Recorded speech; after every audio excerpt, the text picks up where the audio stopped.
too much going on, to be honest with you, to remove myself or to remove ourselves from the grid like that. Because, you may miss a 2 a.m. press release about a team competing for a College World Series being declared out, no contest, and Vanderbilt advancing.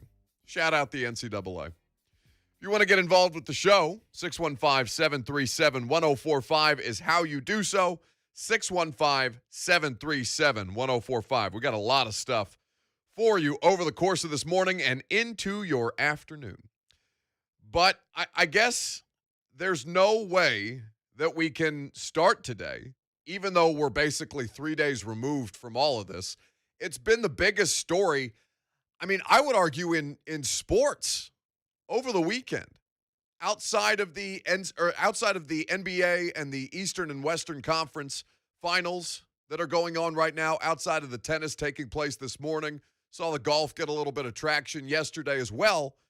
There's nothing being discussed more across the sports world than NC State being declared no contest, or the game that was scheduled for Saturday between Vanderbilt and NC State being declared no contest. We were wrapping up this show on Friday, right when everything started to go to hell, basically. When NC State started to have these COVID issues that were popping up. Kendall Rogers at D1 Baseball did an exceptional job reporting this story out. And I think it's kind of important to go through the timeline from the last three and a half days at this point. Because what happened may ultimately have been the right decision. But the way that the NCAA went about it was so mishandled by any stretch of the imagination. Just when my opinion of what is supposed to be the governing body of collegiate sports, just when I think it can't get any lower, they find some way to foul it up even beyond the pale. That's exactly what happened over the weekend with the way this thing went down. So we know, of course, that Vanderbilt and NC State was scheduled to play at 1 o'clock on Friday. Right about, what would you say, Lucas? 11. Good morning, by the way. Good morning. How are you? I'm well. Okay. I'm sore, but I'm good. You're sore? A lot of hiking this weekend. Okay, so where did you end up hiking before we get into, the serious sports conversation? I was at Virgin Falls in Sparta, Tennessee. Okay, how far is Sparta from Nashville? About 2 hours. And you camped? Yes. A little backcountry camping. Like tents? Yeah, like you get out, you hike 2.5 miles, set up your camp, hang out for a bit, go on I think we went on like an 8-mile hike, come back, and just have a good time. Did you have access to a shower? No. Okay. You're camping. No, that's not, no. I don't care. What do you mean you're camping? There's a nice cold pool to take a dip in and refresh after a hike, like a natural pool. And come out with an ear infection from whatever godforsaken bacteria are floating around. around. You don't like camping? Hell no. Not even a little bit? What kind of question is that? Have we met? You got to take you off the grid. You got to rough you up around the edges a little bit, You man. could try. I would literally be clawing at the ground trying to keep you from dragging me anywhere into the wilderness. There is a 0% chance I would ever go camping. There's no better mind refreshment or cleanser than just a day off the grid. Although I wasn't totally off the grid. I watched Italy, Austria on my phone, much to the chagrin of my crew. Pissed.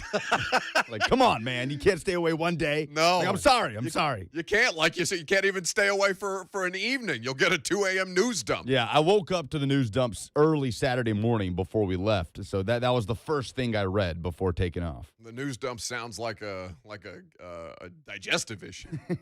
It was certainly the biggest sports story in the U.S. right now. Yeah. We because we thought we were past all this. What, just the COVID affecting sports? Yeah. I mean, I think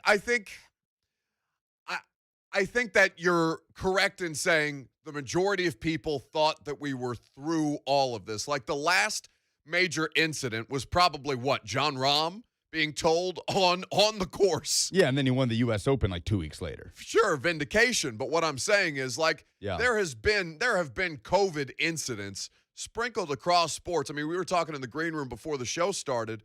The Yankees had a handful of players who had been vaccinated end up testing positive for COVID after being vaccinated, and the kind of issues that had brought up. So to say that we thought that we were through this, I think people have just become, it's such a fatigue thing. Like I walked into the studio today, and I guess let me backtrack. I awoke to the news of this at about 5 a.m. Saturday morning, 3 hours after the NCAA had put out onto the College World Series graphic for Vanderbilt after declaring their opponent no contest, get out. Which is just, there are so many foul ups, and we'll get into it over the course of this morning. If you have thoughts on this, by the way, 615-737-1045. Do you think the NCAA, do you think they made the correct decision? I guess is the question that I'm asking you. Regardless of the process, and if you have quibbles with the process, as many of us do, you're welcome to voice that opinion. But ultimately, do you think it was the correct decision? Do you think it was the correct decision to handle NC State's postseason, to handle the finality of it the way that the NCAA did, regardless of the process that they chose to get there? Because I think there are layers to this conversation. But like I awoke to the news of this on Saturday morning, and I was overcome with exasperation is probably the best word that I can use. Because immediately it snowballs from, okay, college baseball conversation between two opponents to now the thing that has jammed a lightning rod into every sporting event and really anything societally for the last damn near 17 months is how COVID affects this, how in this case, the NCAA, the governing body, how a particular entity handled the COVID situation that fell into their laps. And I'm so tired of all of this, in the same way that Lucas, gave voice to the idea that we thought we were through with COVID impacting sporting events, at least just sporting events, in a substantive manner. I think that he speaks for many people in that regard, because we're just, we're over it. We're mentally moved on. Well, because we're seeing the NCAA brag about attendance records. Oh, my and God. We had 22,000 people at this game and at this game. So it feels tone deaf when you post that, celebrating the amount of people packed into a stadium after sending a team home for COVID and contact tracing. There are, again, we will go through the list of errors by the NCAA with this coming up next, and we will get your phone calls in on the conversation, 615-737-1045, because I do think that they made the correct decision in how they ultimately handled it. But I think that the way and the missteps and just the constant tripping over themselves that the NCAA does en route to making their decisions completely invalidates what they end up doing. You could have found a way, and I think most people entered into this, postseason, just as the NHL has done, just as the NBA has done, understanding that there is still a potential where COVID can impact your team, your postseason series, your playoff hopes. Just ask Chris Paul. He just came back from a COVID stint, and that's without even a positive test. There are so many ways to go about this, and I think players and coaches, organizations enter into this, even as the rest of the world seems to have moved on from, okay, COVID's going to impact my life in X, Y, and Z ways. Athletics, because there are so many different liability, more than anything, so many different liability layers to this, that they understand there is always the potential for it, even if it hasn't happened to them or hasn't happened to the sport in some time.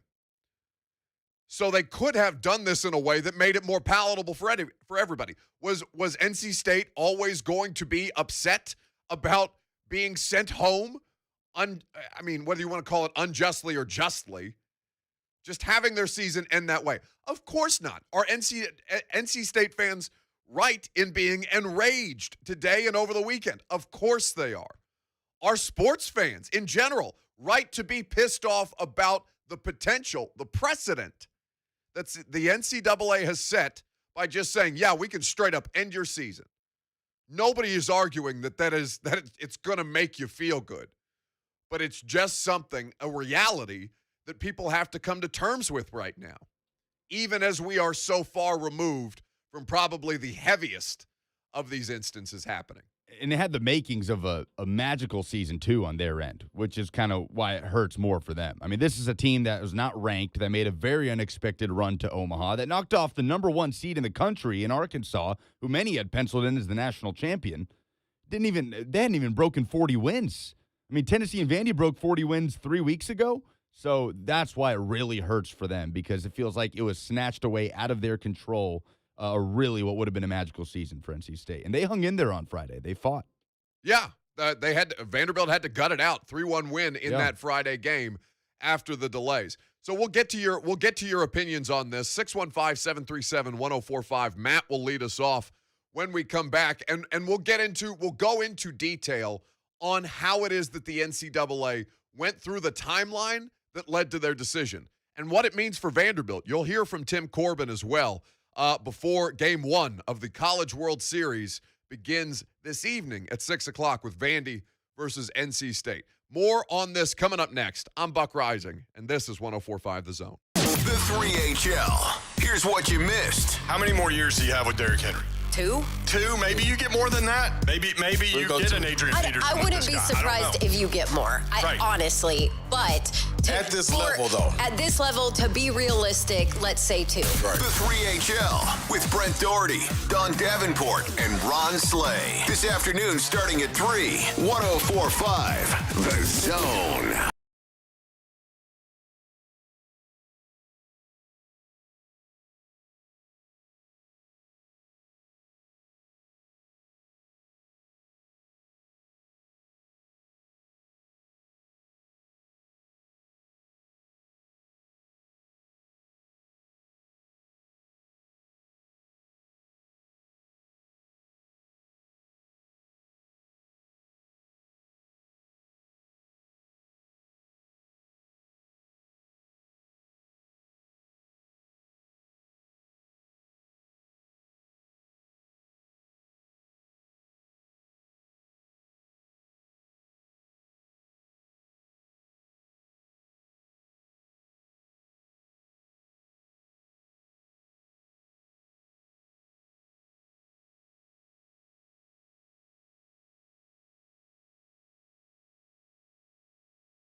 talking about what happened at NC State over the weekend and how basically Vandy has been positioned as the bad guys in all of this.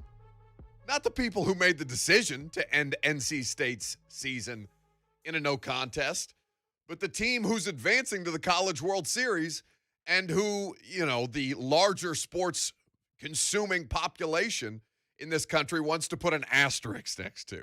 Because, of course, we can't just accept that these are the circumstances that a global pandemic may or may not bring onto a college championship situation or College World Series or anything in sports, that it's just strange times. So we got to put an asterisk next to it because we gotta have some way to denote that this is unfair circumstances that have allowed Vanderbilt to advance. It's one of the dumbest things.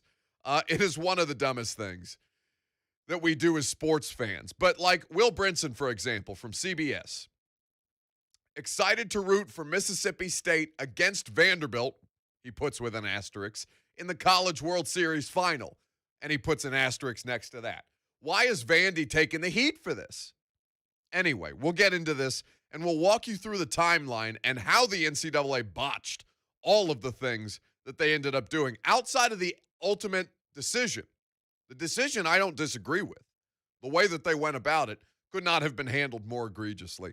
615-737-1045 is how you get involved. Matt is in Nashville. He's going to lead us off this morning. What's going on, Matt?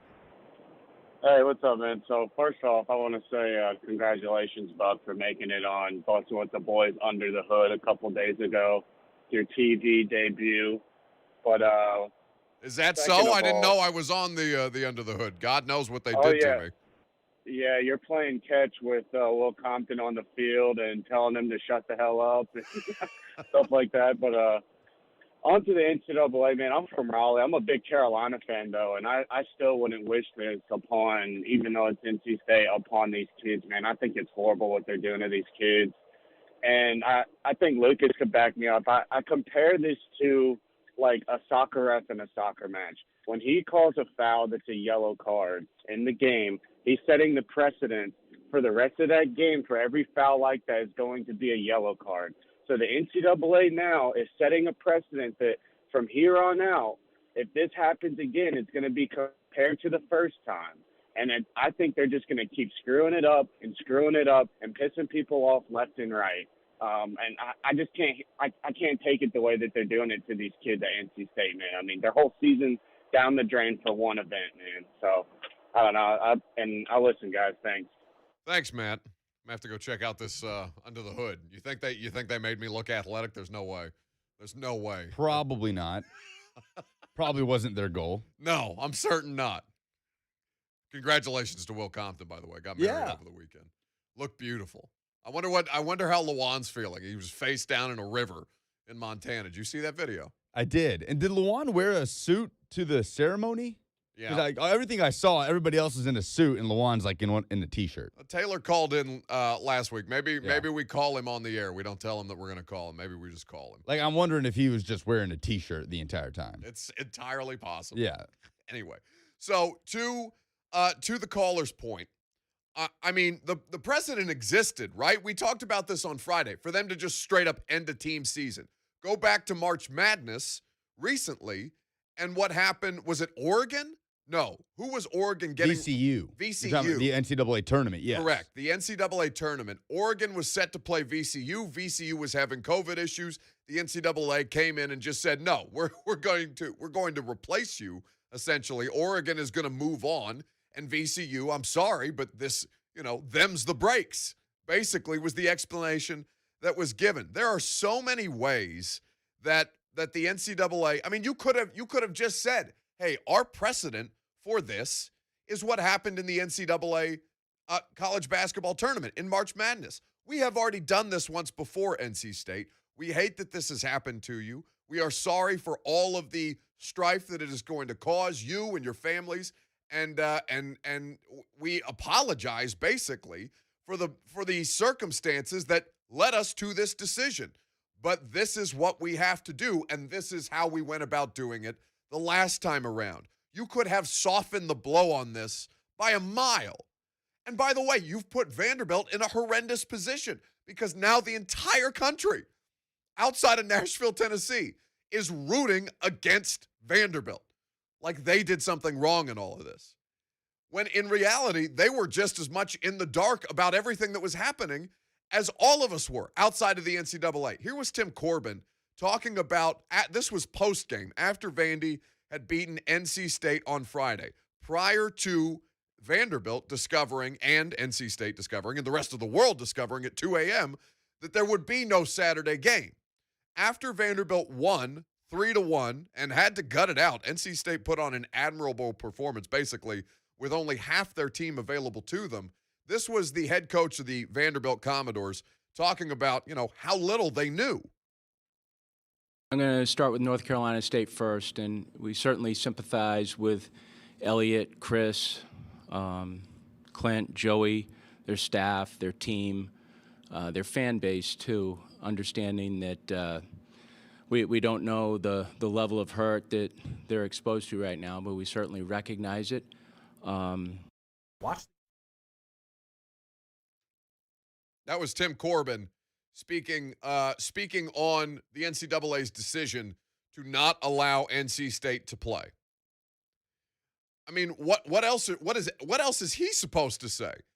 And even then, there were allegations being thrown out on social media. This is the worst thing that Twitter does, is somebody gets an opinion, states it as fact, the idea that Tim Corbin may have been asking the NCAA to take more stringent testing measures with NC State in hopes that they may be disqualified, kind of what Joe Giardi did to Max Scherzer the other night in that Phillies, the Phillies-Nats game, where Joe Giardi is basically continuing to tell the umpires that they need to check Max Scherzer. Like 3 or 4 times he does this, and then Scherzer loses his mind and acts like he's going to drop his pants when the umps go to check him for a foreign substance. It is so unfavorable what the NCAA has done to all parties in this. Yeah, everybody's in a bad spot. Everybody. So just to kind of lay this out, because I think the timeline of this is important. And if you want to get involved, 615-737-1045 is how you do so. 615-737-1045. Because Elliot on Twitter, and I saw Philip Putnam on Facebook Live as well, where you can watch, of course, the radio show, all of the radio shows on Facebook Live, Twitter, YouTube, and Twitch, Zone TV, where you can hang out basically in the studio with us. So what Elliot and Philip have asked me is, what if NC State would have won on Friday night? What would have happened if NC State would have beaten Vanderbilt? The game would have been declared a no contest for Saturday, and Vandy, as a loser, would have advanced. Yeah, that would have been an even bigger uproar. People would have lost their minds. What would then the explanation have been? Yes, you could still cite precedent in this VCU-Oregon situation that we laid out earlier, but that would feel much, much worse than what actually was the result. So the game on Friday between these two teams was scheduled for 1 o'clock. Game days are not considered to be testing days. So when an individual for NC State was considered a close contact with a COVID positive player, they tested the close contact, and in the hopes that he would test negative so that he could play the Friday game. He came out positive. The NC State then further confirmed 2 positive tests. So then that same morning, NC State's trying to figure everything out. And by the way, Kendall Rogers at d1baseball.com, this is where I'm going through the timeline, because Kendall has done the reporting and put in the context around the timeline. I think it's critical for anybody who's trying to further understand how the NCAA botched this so badly. So Friday morning, the NC State discovers 2 more players had shown symptoms consistent with COVID-19. They were proactive. They sent them over for testing. The results arrived about 90 minutes before the game with Vanderbilt, and that both members of that traveling party were positive for COVID. So then at that point, NC State's got 4 total COVID positive tests. So at that point, they send it up to the NCAA because, you're borderline, whether you think it's dramatic or not. You're borderline on outbreak. this is how these kind of things starts, right? Nobody knows better than Titans fans with everything that you guys went through in October and that the Titans went through in October before ultimately having to play a Tuesday night game with a 16-day layoff between games against the Buffalo Bills. So they send it up to the NCAA. Now, here is where I will add the context to this. What is the NCAA here to do if not be the decision makers as the governing body for college sports? What else are you tasked with outside of making menial rules about what players can and cannot have under the current guidelines, what constitutes violations of your scholarship terms, what constitutes improper benefits, and all of these things, outside of to basically pick on kids who aren't getting paid for the millions that they're making off of them? What else is the NCAA supposed to be there to do? Uphold the rules, enforce the rules, and more importantly than any of it, have a plan. The NCAA, after 17 damn months of being in the middle of COVID, after having several instances of how this could affect games being played, both regular season and postseason, across the board, the NCAA still, as recently as this weekend, didn't have a damn plan in place. This is like before the college football season. And I was reminded of it, in the last couple of months because we were talking to Brady Breeze, who's a safety the Titans drafted in the 7th round out of Oregon, who was an opt-out player in the Pac-12 last year. And Brady Breeze was basically saying, yeah, the NCAA made the decision, or the Pac-12 made the decision that we were not going to have a season so early on that I thought it was just in my best interest to opt out. And then they came back and said, a couple of weeks before, hey, we're going to run it out if you want to play. And by that point, people have already made decisions that they think is in the best interest of their future career propositions, for the health and safety of not only themselves, but their families. But the NCAA allowed the conferences in college football to take this at their own pace, where you have the Big Ten on a different trajectory than the SEC, and the SEC doing things differently than the Pac-12. No cohesive plan from above. That is exactly what happened in this College World Series scenario. The NCAA, despite having multiple opportunities to make sure that they had contingency plans, had none, other than to delay the game, say, all right, the vaccinated players can play. Everybody who's unvaccinated, get the hell out of here. We're going to have this mutated College World Series game. And then after the fact, we're going to send out a press release that says, yeah, tomorrow's game or today's game, this afternoon's game at 2 a.m., we're going to declare it a no contest. NC State, you know what? I'm sorry. It means your season's over. Now, whether you want to get into, because I've seen a bunch of people with just a lot of poisonous opinions about all this, because then it becomes, vaccinations versus anti-vaccinations. You're taking a microscope to what the NC State coach said about vaccinations and the players who were or were not vaccinated, and it becomes this awful monstrosity of a conversation that none of us want to have again and again and again, because we've done it so many damn times over the last calendar year plus. But it becomes people politicizing this situation based on whatever their political affiliations are. Like, I'm friends with Steve Cavendish at the Nashville Banner, and I saw Steve, and we would have had Steve on if I'd have thought about this earlier, but it's just now coming to my mind because I'm recalling his tweet over the weekend. So, I hope Cavendish doesn't take this as us lobbing shots without inviting him on the radio show. Steve is welcome to join us at any point, I guess, if one of you is going to, act like you're narking me out and go tweet Cavendish that I'm talking smack. But I saw Steve's tweet talking about some quotes from NC State coach Elliott Avent, where he is saying, my job is to teach them baseball, make sure they get an education, and keep them on the right track forward, when he's asked about encouraging players to be vaccinated. He said, but I don't try to indoctrinate my kids with my values or my opinions. Obviously, we talk about a lot of things, but these are young men that can make their own decisions, and that's what they did.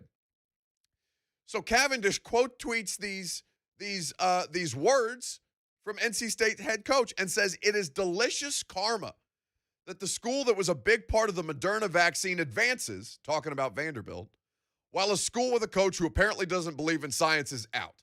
Why? Man, who is that helping? Who is that helping to take that kind of approach to a conversation that is only going to get more and more divisive when ultimately it forgets the people who are being wronged in this situation, which is the damn college kids that worked so hard to get here, that beat the number 1 overall seed in the entire sport before Arkansas even got to the College World Series. Hell, handed Vandy a loss in basically in that same 2-week span, and is told as the Cinderella, hey, Cinderella's over. Cinderella got sick. Cinderella got to go home. Tough bleep. So now you got people like Cavendish and people on both sides of this thing, right? It's not just Cavendish saying that, karma because apparently NC State's coach doesn't believe in science. You got people on the other side of the argument too.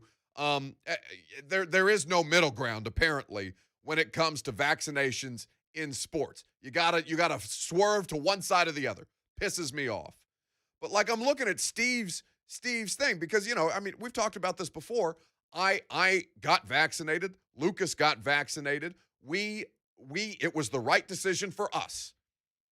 But we have not used this platform to come out here in talking about sports to vax shame others, other than to say this was the right decision for us and here's why we did it, to provide you the context of our experience and not tell you how you should handle yours. When Cavendish goes out there on Twitter and positions it that way to where you're saying, hey, sucks for you, should have gotten the shot. Who is that helping? That's not convincing anybody to get vaccinated. That's just convincing more people to scream at Steve Cavendish or people who think like Steve Cavendish. It doesn't help a damn thing. And that's why I was so I don't want to say not excited because I'm excited to come into work every day. It's a ridiculous thing that we get paid money to do, and our show is a lot of fun under most circumstances. But I was so mentally exhausted just thinking about what we were going to walk in here today and talk about, Lucas. It wore on me all weekend because I knew exactly how this conversation was going to go. Again, because largely you thought we were done with these conversations. Not to say COVID isn't still affecting people worldwide. It most certainly is. I have direct ties to places where it's still affecting people. But in terms of an American sports landscape, we thought we were done with this discussion. One would hope. But now we're And as I look up, Ivan Perisic, a key winger for Croatia, has tested positive for COVID, ruled out for today's game against Spain at the Euros. So. Yeah, it's going to continue to pop up. Any Will Hodges on YouTube where you can make comments in the chat if you don't want to call in, 615-737-1045. If you do, Will Hodges writes in on YouTube, anyone who makes things political, both sides, gets their rocks off at the other side's expense. It ain't that deep, player. Yeah, I get that. You don't think I understand that? We just went through an election cycle with either side sniping at the other one just because they want to say, I'm right and you're wrong. Not looking for compromise in any stretch of the imagination. We have devolved societally, not just in sports, societally, we have devolved past that, where you can't just find something that you can agree on and work towards that common goal. Instead, you got to find ways to take the other person down. That kind of behavior disgusts me. And now it continues to waddle its way into sports, and then people get pissed off when we try and talk about it between the two sides, right or left. When there's no way to avoid it. I understand that it's not that deep, that all of this stuff has been politicized to a degree. But what I'm saying, what I'm railing against, what I'm ranting against, what I can't understand is why we can't just look at this with some nuance and not make it about, okay, here's an opportunity for me to influence a situation or to express my opinions on a certain situation using this particular circumstance that's happened to a bunch of college baseball players. Here's how I can further my point rather than taking up for the people who are wronged in this situation, which is the kids, constantly. 615-737-1045. I got some more stuff I want to get off my chest, but we're going to make it a little lighter because coming up next, we're going to empty the notebook. I'm Buck Reising, and this is 104.5 The Zone. More Titans talk than anyone else. What a catch! Your home for Titans football and the flagship of Titans radio. 104.5 The Zone. Finding great candidates to hire can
I just needed, frankly, I just needed a break from all of the stress that the NCAA, NC State, Vanderbilt situation has brought upon us. And Camping would have done that. Huh? Going camping would have done that. I don't think so. There's too many stressors in a camping situation that, or at least for me personally, that I think would just have exacerbated my what? My angst. What do you mean? Sleeping on the ground for one of them. Why would anybody want to do that? What is this? Like, I assume it was camping bags and not even an air mattress? Yeah, okay. First of all, yeah, Or there are plenty I of said camping bags. It's a sleeping there bag. are plenty of things to get around that. Like, there are sleeping bags that make you comfortable. There are pads that are good for your back, and there are little blow-up air mattresses that you can bring, that you can roll up. There's many ways around that, but it's not that bad, man. Come on. No, it sounds like the worst thing in the world. Have you ever been camping? Yeah, I mean, I've been camping, but it's not really. You know what I'm saying? Like, it's glamping. Like, you never been? Yeah, like you would like definitely. camping for me is, my parents rent like a cabin. Yeah, that's got running water and you would definitely be a glamper. Like, you'd have a generator hooked up to like a PS5 and a 40-inch flat screen and a big tent. Yeah. No. Why like a tent? Like a router, a Wi-Fi router. I don't want a tent. I want like walls and a roof above me in case, nature things happen. What happens if it rains? It sounds there's covers. Your tent has a cover. Yeah, I'm sure that does a whole hell of a lot. You can plan for these things. It's just good to get away, man. You should try it sometime. Just go out to a mountaintop with a nice overlook, some backcountry camping. The weather was amazing. A nice hike, good exercise. What, are you going to take me? Because I'm not doing this. I don't know if I want to be the one. I feel like that. You talk about stressors for you. I don't want those stressors of introducing you to camping. Just complaining the whole time. I can't think of anything that I would rather not do than camping. Like, you've never been to a music festival where camping was part of the whole thing? Hell no. Get a hotel. Oh my God. Take an Uber. I'm gonna stay. I'm gonna willingly stay out. This is like, Dave Matthews. If you're a fan of Dave Matthews, fine. If not, whatever. Like in Indianapolis, we used to go to, Dave Matthews does a 2-day caravan or a 3-day caravan concert at the amphitheater up in Indy. And all my college buddies want to go every year. They want to camp out. They want to do the whole 9 yards. I have zero interest in that. One, because Dave Matthews just sounds like he's playing the same song for 6-hour sets. Like, it's not like there's any variety in the music. It's just a bunch of people rolling face, running around you.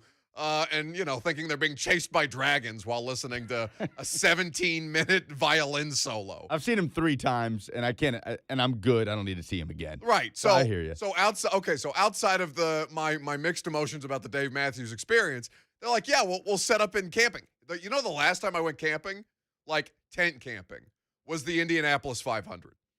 Because they have this giant area. It's miles upon miles of just open tailgating ground. It's called the Coke Lot.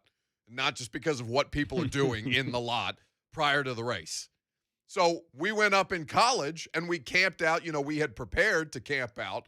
And really, by camping out, I mean I slept in the backseat of my ex-girlfriend's car and left everybody else out, use a folded-up lawn chair as a pillow and sleeping in the grass, passed out drunk or whatever. Oh, come on. Get over yourself. Go out there. Enjoy some nature, man. You're always complaining about having an iPhone-sized tumor in your brain. Like, you're just poisoning your mind all the time. Go refresh your brain. That's fine. I'd bit. rather die by an iPhone-sized tumor in the back of my head than being eaten by a bear. All right? All right, we're not on the same page there. I'd much rather be eaten by a bear. That's a way cooler way to go out. Yeah, okay. It sounds horrific. That's what I think about when I think of camping. You saw the videos of a bear just sprinting through somebody's backyard in Murfreesboro over the weekend. No, yeah, not. I can't remember. It was like News Channel 5 or something like that. I need to shut up. We got to do the Notebook. Let's go. We'll get back to the camping later on. We do this every Monday. All the stuff that I don't have time to get to because I can't stop talking about things that I wouldn't do, like camping. So, this weekend, News Channel 5, they put out a question for their audience, one of their reporters, on what locals thought of Metro PD closing Broadway to vehicles. They closed it from 2nd Avenue up to 4th the past 2 weekends. They're experimenting with if they can ease the congestion, the constipation, on Lower Broadway. Now, I think this is a genius idea.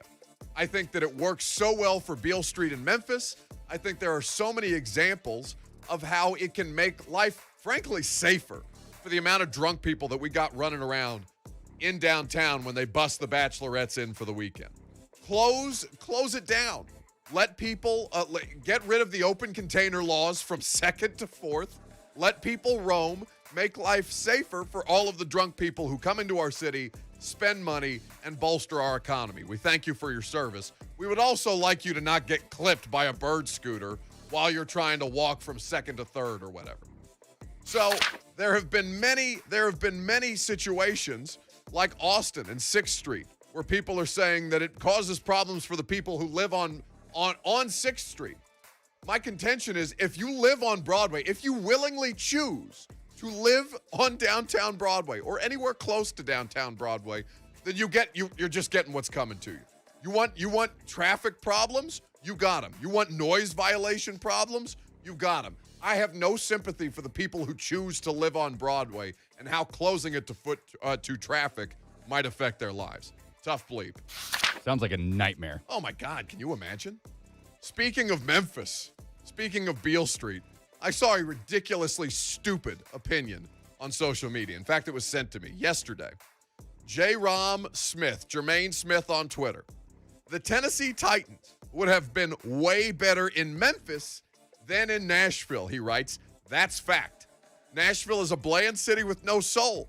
When I went to a Titans game and they were winning, it was more fans for the other team than Titans fans. Jermaine Smith on Twitter citing his stupidity. Now, Memphis, I have heard, is a great city. Memphis can support pro sports teams. They're doing it with the Grizzlies, and they've done it well. In fact, the Titans, as they moved from Houston to ultimately Nashville, made a stop in Memphis. They played at the Liberty Bowl.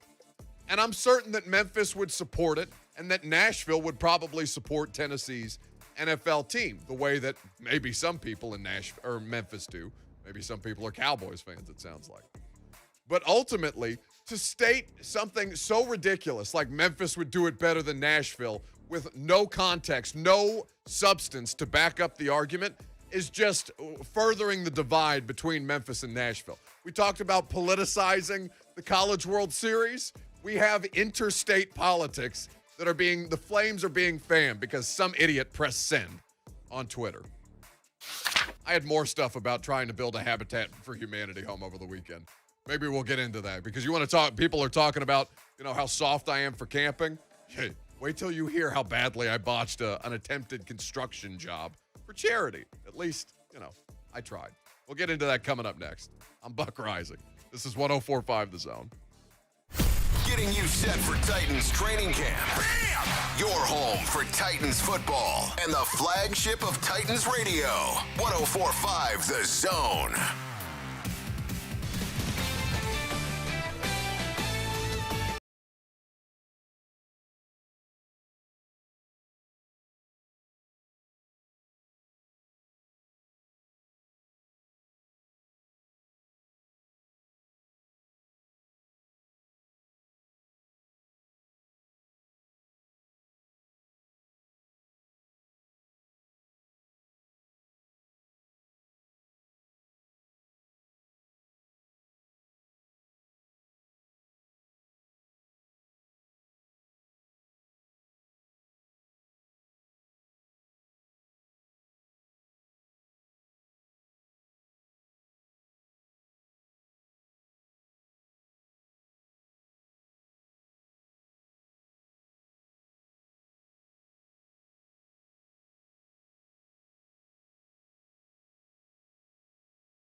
That is a part of the 104.5 The Zone podcast network. So we're going to talk to Joey about that coming up next. The 3 The Pro Way on how to, is the name of the podcast. The number 3 The Pro Way. You can subscribe wherever it is you get your podcast. It's Kevin Dyson, it's Joey Kent, and it's Todd Campbell. They're sharing inside stories and tips for transforming athletic careers into business success.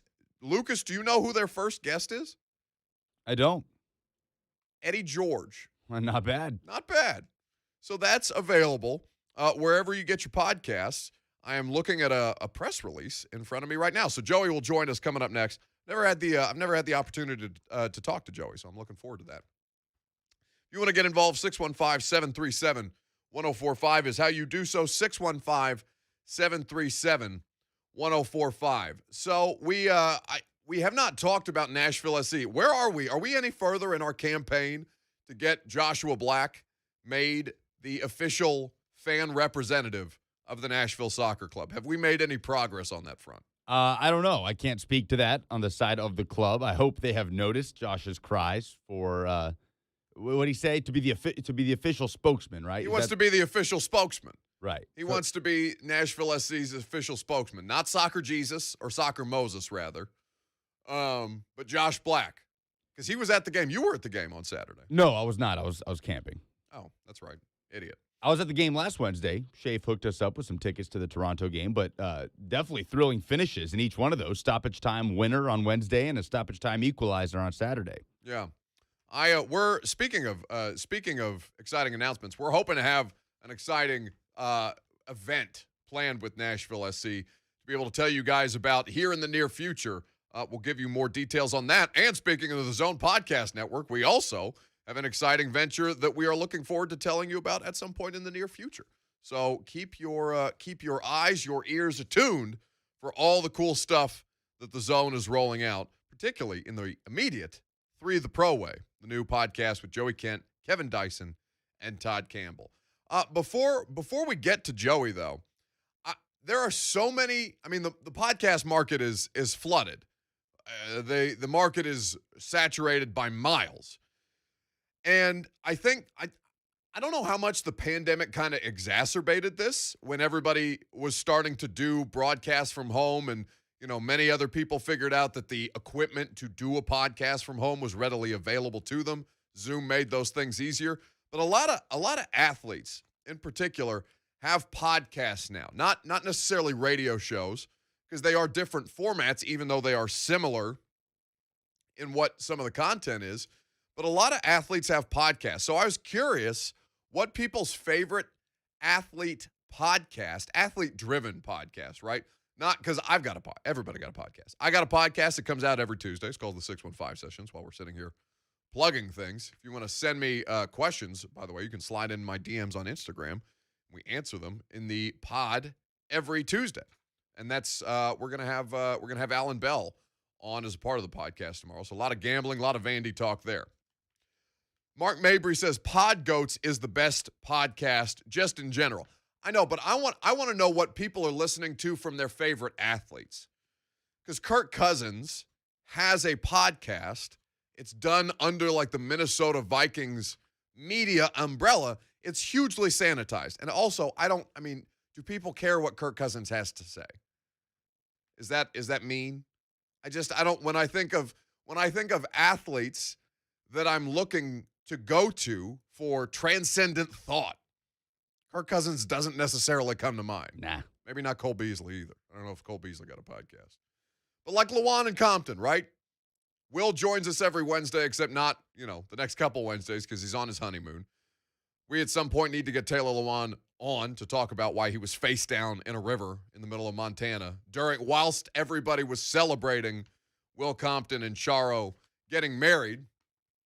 I'm sure many of you saw the video. A lot of videos coming out from Will's wedding. It looked like a great time. But is Bussin' with the Boys, for example, on a local level, your favorite podcast? Michael Lebowski says, what do you mean the podcast market is flooded? Signed, football, and other F words. Yes, buddy, I know. Subscribe, rate, and review. Them also every Tuesdays, I do believe. But like Pat McAfee, I think Pat McAfee, one of the first people out there in this forum.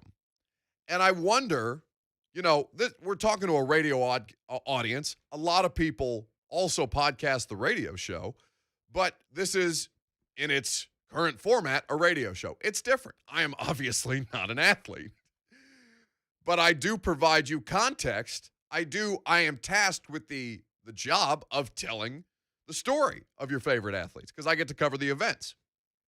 But I'm wondering how many more people are gravitating towards just going to the athletes themselves, going to Lawan and Compton's podcast because they're Titans fans, even though Taylor and Will don't talk about the Titans. I mean, they talk about some of their experiences in the locker room. Darren Bates, the Raw Room, the same thing, when he's not coming on here and nuking the proceedings in a way that was delightful. We should, if we want to stress Lucas out and tempt fate again, we should find a way to get DB in here. He also looked like he had a great time at Will Compton's wedding. But with the amount of content that's available to people, I don't know. Do you have, Lucas, a favorite podcast by an athlete? What is your media consumption? Because I don't know how much we're doing inside baseball stuff today, but I don't know how much people kind of think about this stuff the way that we think about it. Because when I leave here, I don't want to listen to anybody else talk. I just can't. I can't take it anymore. I mean, I listen to things that we don't talk about here. Like I religiously listen to a soccer podcast that's part of The Athletic. The Athletic has a great series of podcasts. I also listen to a lot of podcasts about the broadcasting industry as a whole, which is very niche, and most people don't do that. But I don't think I can name like an athlete-driven podcast I listen to very often. So, I mean, I listen to Bussin' because, every once in a while Taylor will say something newsworthy that I have to write up, like telling the world Corey Davis had turf toe for a hot second when under normal circumstances, the Titans never disclose injuries. And also because they get good guests, and I think Will and Taylor have a good dynamic, and I think they do okay. I think they do okay with it. They do a good job with what it is that the podcast is supposed to be. I think, though, if we're talking about my favorite of these things, I know a lot of people in Tennessee aren't NBA fans, but have you ever listened to All the Smoke with Matt Barnes and Steven Jackson? I mean, it is all the smoke in more ways than one, but it is exceptional content because, I mean, it's the kind of perspective that I'm not in NBA locker rooms. I get to be in an NFL locker room under normal circumstances because that's my job. But to hear stories of people like Rajon Rondo, who's been all over the league, is considered one of the smartest people in basketball, but the media can't talk to Rondo on a way that Rondo is able to relate to fans just how smart in the world of basketball he is, whereas when he's chopping it up with Steven Jackson and Matt Barnes, it's a totally different perspective. It's a totally different worldview that I think really benefits fans. So I think Joey and Kevin and Todd are going to do a great job with this podcast coming up. Mark Mabry says he's listening to 12 hours of The Zone 5 days a week. Don't need more sports talk. Good God, Mark. I mean, thank you. Yes, thank you. Thank you. But also, my ears would bleed if there was just that much sports content downloaded into my ear at any given moment. And listen, all the shows around here do a great job between J. Martin Ramon and Blaine and Mickey and 3HL. We're all different, I think, which makes it so it's a good variety that Mark is listening to for 12 hours a day, 5 days a week. Not everybody is like Mark, but we appreciate those of you who are like Mark or who listen to us at any point across the day for all four shows. But I want to know, I haven't had a chance to listen to their episode with Kevin Dyson, Joey Kent, Todd Campbell. They had Eddie George on their first podcast today, and we'll talk to Joey about that coming up next. The angle that they kind of took with Eddie, because Eddie is somebody whose career post-playing has been so diverse and so varied across so many different spectrums, and Eddie has the ability to do this because of name brand recognition. But especially lately, given this latest venture that Eddie George has taken on as the head coach of the TSU Tigers. We'll talk to Joey Kent about that. Vols great coming up next, and maybe a little Vols football as well. I'm Buck Reising, and this is 104.5 The Zone. J. Martin Ramon, you just keep doing you. I'll do this, you do you. I just nod my head on that one. Jason Martin and Ramon Foster. Tomorrow morning starting at 6 on 104.5 The Zone. Let me tell you about my friends at Two Rivers Ford. Now, you may ask me, what's new at Two Rivers Ford? And the answer is so much. They have been rolling out all kinds of fantastic vehicles at Two Rivers Ford over the last couple of months. Amazing vehicles. The all-new 2021 F-150 with a power onboard generator. The 2022 all-electric F-150 Lightning. The Ford Maverick pickup. The all-electric Mustang Mach-E. And, of course, my personal favorite, the 2021 Ford Bronco. When it comes to technology, Ford is cutting edge. For example, the Ford Pass app syncs with your vehicle, lets you start your car from your phone, and alerts you when you need service. The new Fords are loaded with technology. But honestly, what makes Two Rivers Ford the best Ford dealer around is what isn't new. And that's the fact that they've been giving their customers the same honest upfront pricing and unparalleled buying experience since 1983. So if you're in the market for a vehicle, contact one of the non-commissioned salespeople at Two Rivers Ford and see what Ford has to offer. Two Rivers Ford, powered by Ford and driven by people. Hi, this is Dr. Lewis. Are you struggling with erectile dysfunction and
went into this decision? Because you're obviously somebody who is kept incredibly busy post-playing career, after playing at the University of Tennessee and then a handful of years in the NFL as well. You've made it seems, your mission to stay involved in a life, not necessarily outside athletics, but in the business world in particular. Why was this an important project for you guys to put together?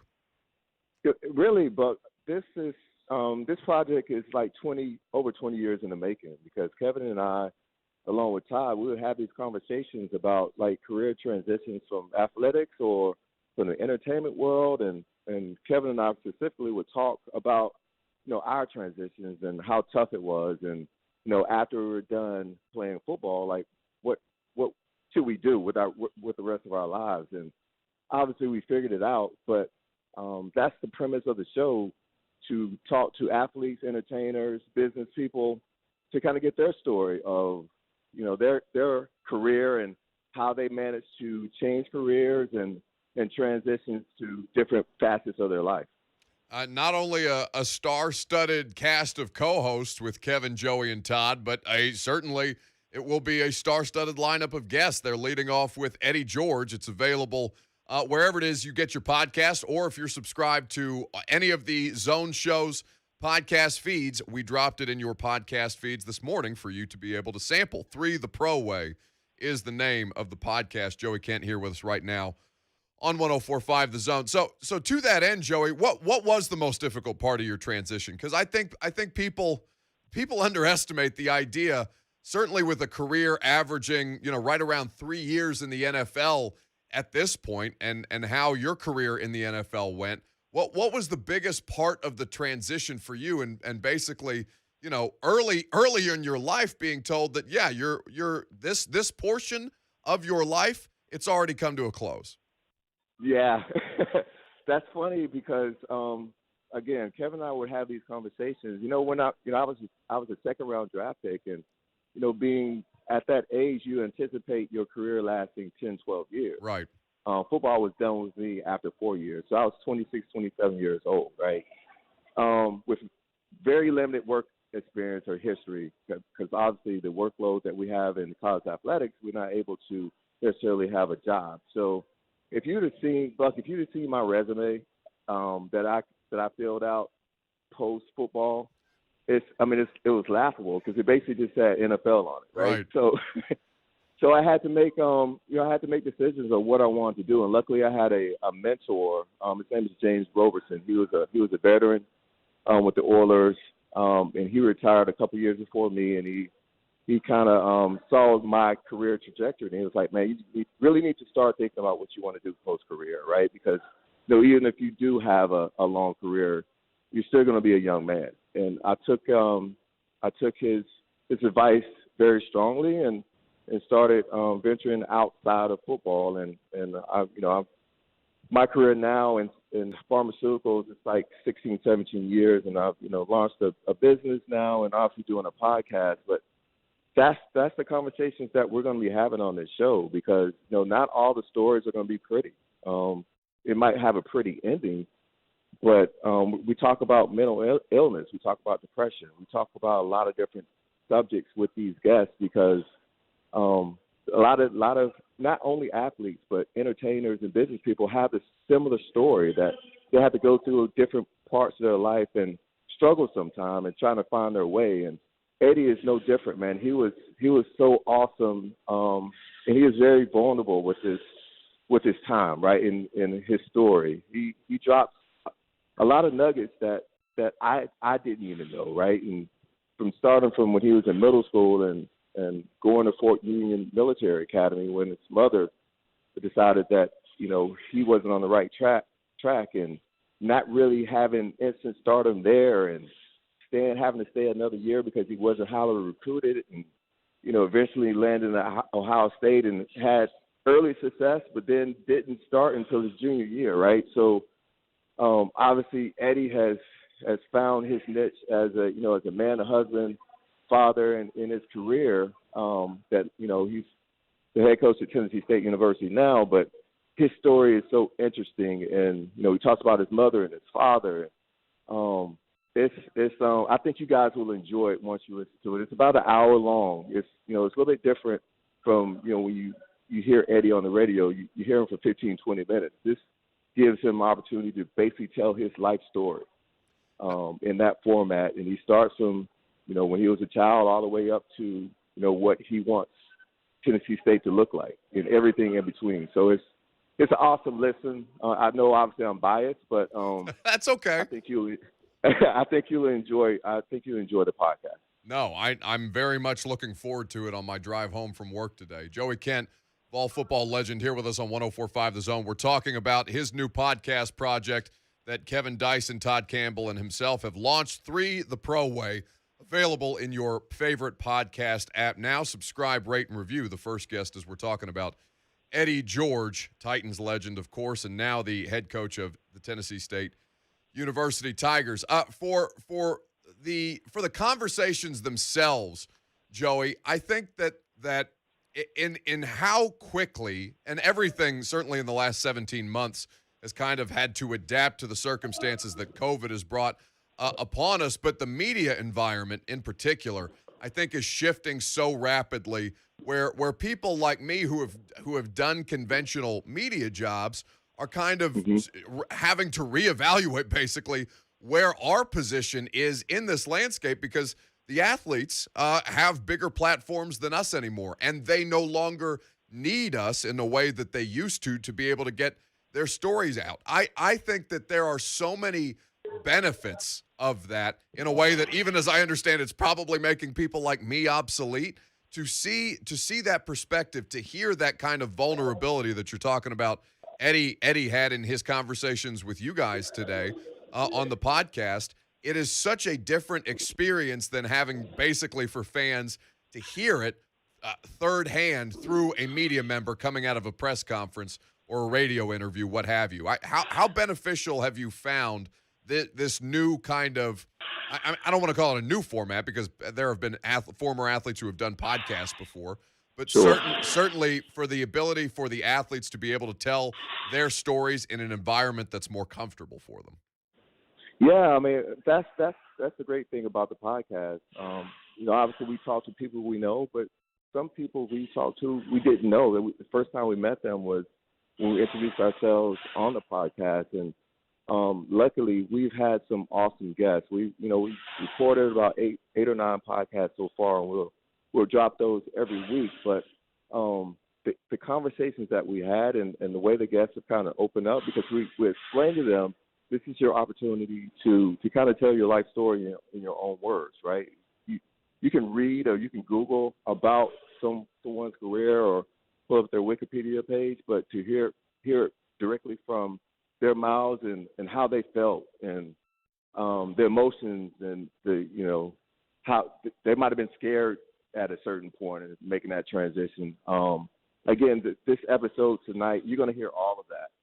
And you're going to hear some stories that you've never heard before from Eddie, his perspective, his life, right? His entire life and what makes him Eddie George. And I'm so proud of the podcast. I'm proud of the guys, Todd and Kevin. We're not Oprah, right? Right. But they've opened up these business owners, athletes, entertainers. They've opened themselves up to us, and I think in some form or fashion, you just get comfortable in talking, and the questions that we ask, it just lends to a really good conversation. I don't really think it's an interview. It's just a conversation about your life and how you feel, and I think athletes more and more so are kind of opening up about their fears and their depression or their triumphs. For a long time, Buck, I didn't talk about, how I felt after I was, done from the league after 4 years. I would think about it quite often. And again, when I say it's 20 years in the making, I would reach out to Kevin, because he was somebody that I trusted and I felt comfortable talking to him about how I was feeling about, my career and, what should I do next.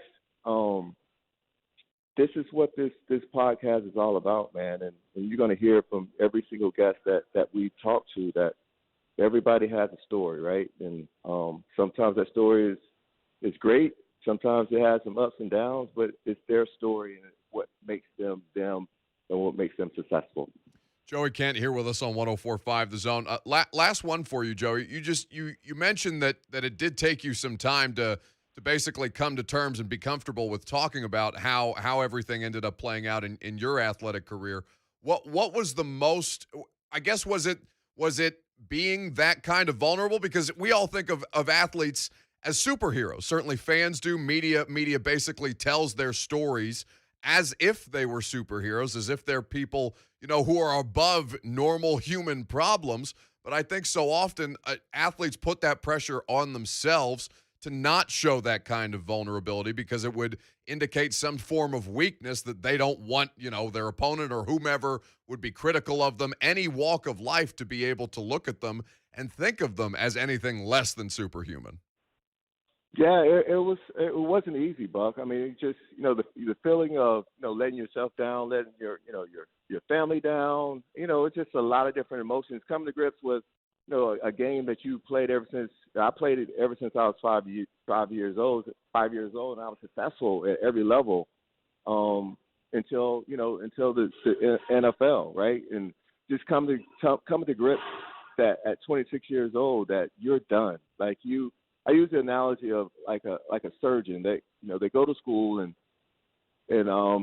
go to postgraduate school and medical school, and just for example, somebody says at 27 years old, okay, man, or 32 years old, you can't do what you are trained to do. Like if they're the best in the world, like NFL players are the best in the world, and surgeons are the same, right? And if you had that example of saying like, hey, Dr. So-and-so, you can't do this anymore. Figure out something else to do, right? That's what I equated it to. But again, man, those life lessons, those learning experience has made me who I am today, right? And it's kind of pushed me to really focus on other things, obviously family and work and businesses. Football is a great teacher, man. I mean, sports in general is a great teacher. And it teaches you so much, man. And I just applied what I learned from football and sports to my everyday life, and it's worked out so far well for me. And you'll hear those same stories from the podcast that we're going to drop every week.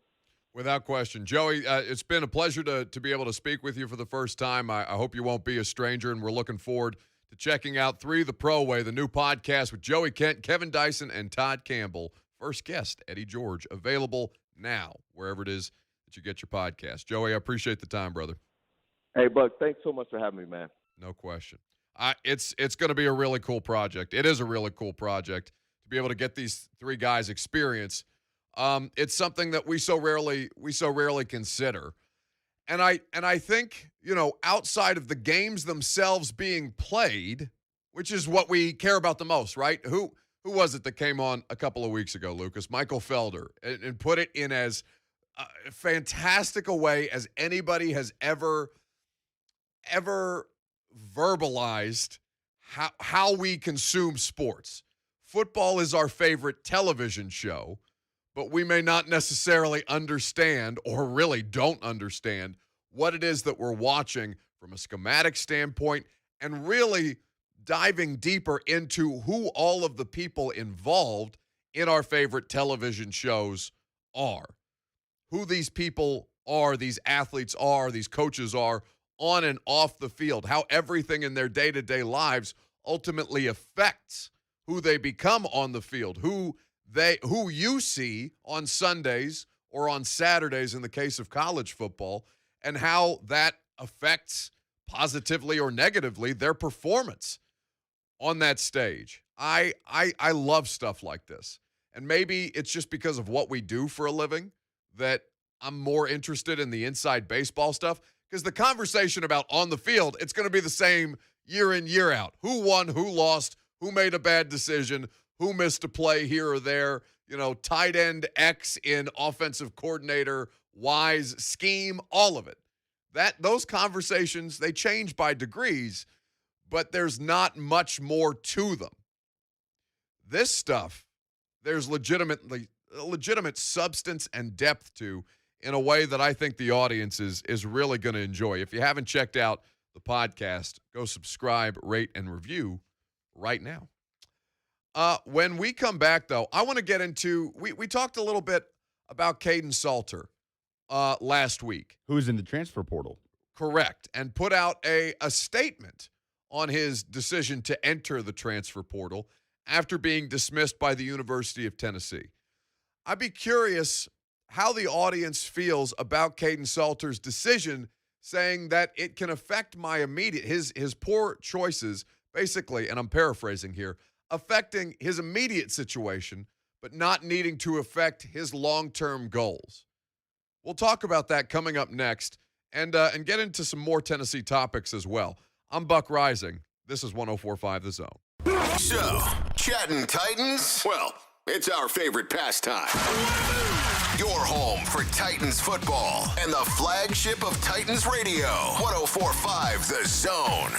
Lately, we've been getting a lot of calls and questions about acoustic wave therapy for the treatment of erectile dysfunction. This is a relatively new treatment for ED, but one we've been using for years. This is Kim for the Tennessee Men's Clinic, and if you're looking at acoustic wave therapy or any option to help your ED, it's worth a visit to check us out. Our wave therapy protocols use acoustic wave technology, but often also combine it with other treatments that can give most of our patients far higher satisfaction rates. There is no surgery nor any type of invasive procedures required, and while most clinics you hear about only offer sound wave treatments, with our urologist and provider's guidance, you can likely have sex the day after your appointment and experience fewer letdowns. With another one of our ED treatments, you can last up to an hour and a half, and our expertise in treating these issues means you'll get the results you want. So make your appointment today. We'll show you why our acoustic wave program is the better way to do wave therapy. Call us today at 615-208-9090 or go to TennesseeMen'sClinic.com. Visit our website to learn more, including side effects, treatments extra. Results vary. Finding great candidates to hire can be like, well, trying to find a needle in a haystack. Sure, you can post your job to some job board, but then all you can do is hope the right person comes along, which is why you should try ZipRecruiter for free at ZipRecruiter.com/radio. ZipRecruiter doesn't depend on candidates finding you. It finds them for you. Its powerful technology identifies people with the right experience and actively invites them to apply to your job. You get qualified candidates fast. So while other companies might deliver a lot of hay, ZipRecruiter finds you what you're looking for. The needle in the haystack. See why 4 out of 5 employers who post a job on ZipRecruiter get a quality candidate within the first day. ZipRecruiter, the smartest way to hire. And right now, you can try ZipRecruiter for free. That's right, free at ZipRecruiter.com/radio. That's ZipRecruiter.com/radio. ZipRecruiter.com/radio. If you're over dealing with hair loss but think now's not the time to do something about it, you couldn't be more wrong. Now is the time to face it head on, and the expert staff of PAI Medical is ready to serve you. Not only is PAI on the cutting edge with the latest technology, but they have awesome financing options, making it affordable for anyone. Have your procedure and recover while you're still working from home. Call 615-376-6010 or go to WeGrowHair.com. All they do is hair, and they are the very best at it. Visit WeGrowHair.com today. Hey, 1 Hour Mick.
are going to go full-on hangover style and go save Ron Slay from Vegas.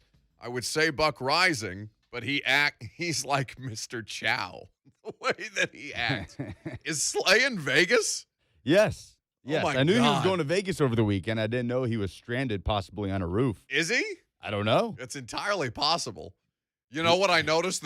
There's been like 4 or 5 bottles of booze at the station. They're gone. For lack of a better term. That Slay and Ramon Foster share in our palatial zone studios. The booze is gone.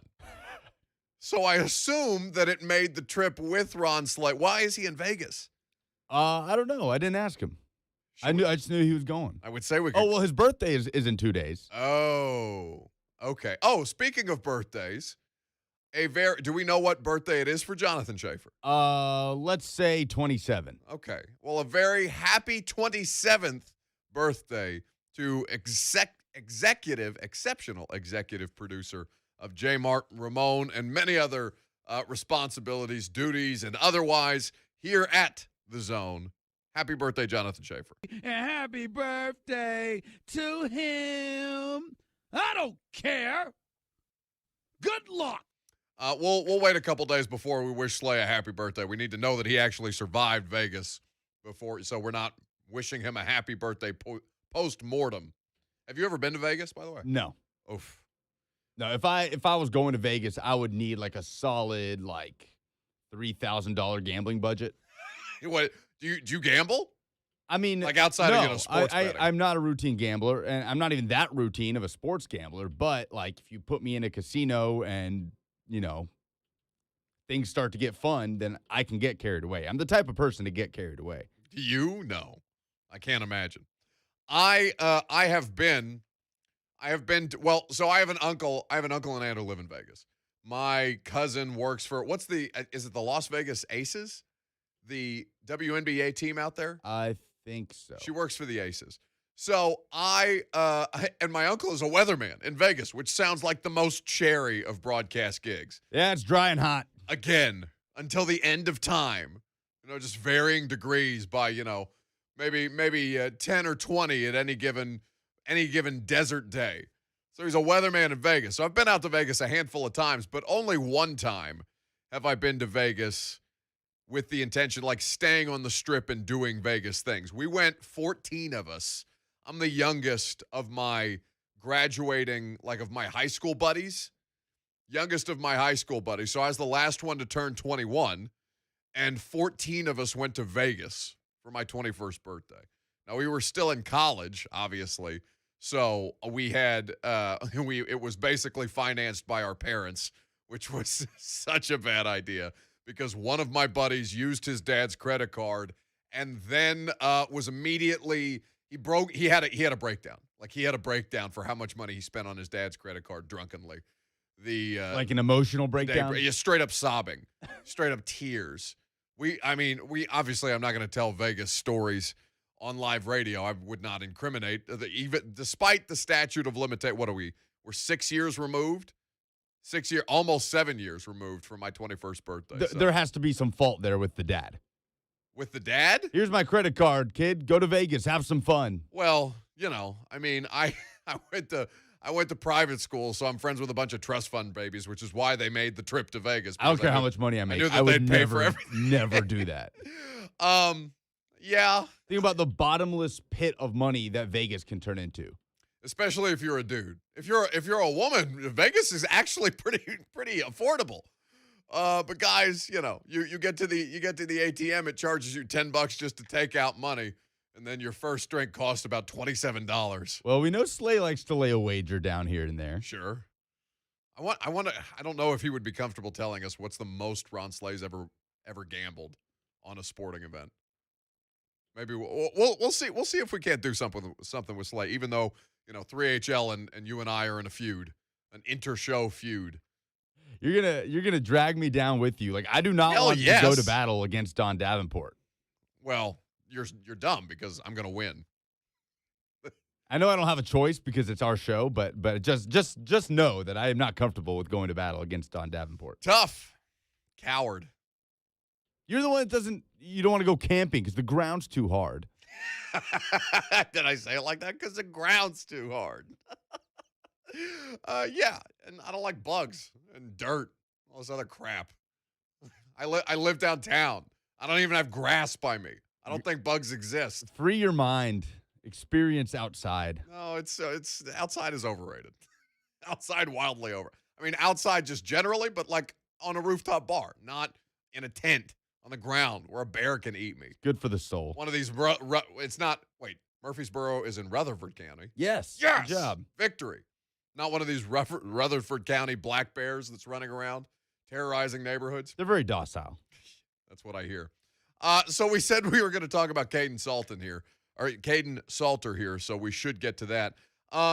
Tennessee defensive lineman Greg Emerson and Caden Salter, who was dismissed from the program, both entering their names into the transfer portal over the weekend, according to 24/7 Sports, both four-star prospects coming out of high school. So Emerson has been there. He was a part of the 2018 recruiting class. Tennessee's defensive line, I mean, the depth was not the concern. It's just really, are they talented enough to be able to generate a pass rush? Lucas, correct me if I'm wrong. No, there's a bunch of players there. I mean, there's bodies. There's a bunch of dudes, right? It's just a bunch of dudes. Greg Emerson being one of them, and now he has officially entered the transfer portal. But what makes the Caden Salter situation more interesting is how he wanted to really take control back of his own messaging. Because Tennessee obviously put out the statement after he was caught or busted for marijuana possession a second time after coming off a 3-month suspension. Caden Salter dismissed from our football program. This was Tennessee's statement. We wish Caden and his family all the best in his future endeavors. And so Caden Salter basically takes to social media and says that, this is going to affect his immediate plans, but it should not affect him long term. This is not something he wants to hover over him in future endeavors in college football, despite what it has done to his career or lack thereof at the University of Tennessee. And I think that people are so harsh with Caden Salter, even as I understand why they would be disappointed. But my question is, with the transfer portal, Caden Salter is entering the transfer portal at a time that is so inopportune because the one-time transfer rule, the one-time immediate eligibility rule, is now in effect. So the transfer portal is the cup runneth over in terms of players that you can get in the transfer portal. There's nowhere for these dudes to go. So when I see that this was his decision, and I don't know what the other option would have been, right? I'm not familiar with what if any options Caden Salter may have had at his disposal with how to best continue his college football career. But to go into the transfer portal as if that immediately means that you're going to get a fresh start, a clean slate. Well, somebody's got to be willing to take you. And at this point, Lucas, you could probably speak to this better than me. It is an absolute logjam with the players that have entered the transfer portal but have nowhere to go. Now it is, but with that said, that's more of an issue for Greg Emerson than it is for Caden Salter. Caden Salter just was because one of the position? Yes, he was one of the best quarterbacks in the state of Texas, a high 4-star player who took Cedar Hill on an incredible run last season. He's unquestionably talented, and the mistake, he just never never gave himself a chance to prove it at Tennessee, not even with a practice rep. But that kind of the scope of how big the transfer portal is shrinks a good bit for Caden Salter as a talented quarterback who is still very young. Greg Emerson, he's going into the woods with a whole lot of other defensive linemen, and he hasn't really shown a ton in terms of high school tape or college tape to kind of push him to the top of the list like Salter has with his high school career. So if and when Caden Salter ultimately, goes through the transfer portal, ends up at another university, what are Vols fans going to hold it over his head that he has this new opportunity at another school, hypothetically, and after blowing it at Tennessee? Like, what is the reaction of Vols fans going to be to see Caden Salter playing for another team in the fall or on another team's roster in the fall after, blowing a shot in Knoxville. Yeah, frustration because people were very excited about Caden Salter and staying committed. So many high-profile prospects dropped off and requested release from their NLI. Dylan Brooks, Cody Brown, Katron Evans, with the change of Josh Heupel for Jeremy Pruitt. Caden Salter remained steadfast. People were very excited about that. A lot of people calling for him to be in the mix of the starting battle this year. I didn't think he was going to have a shot to start this year.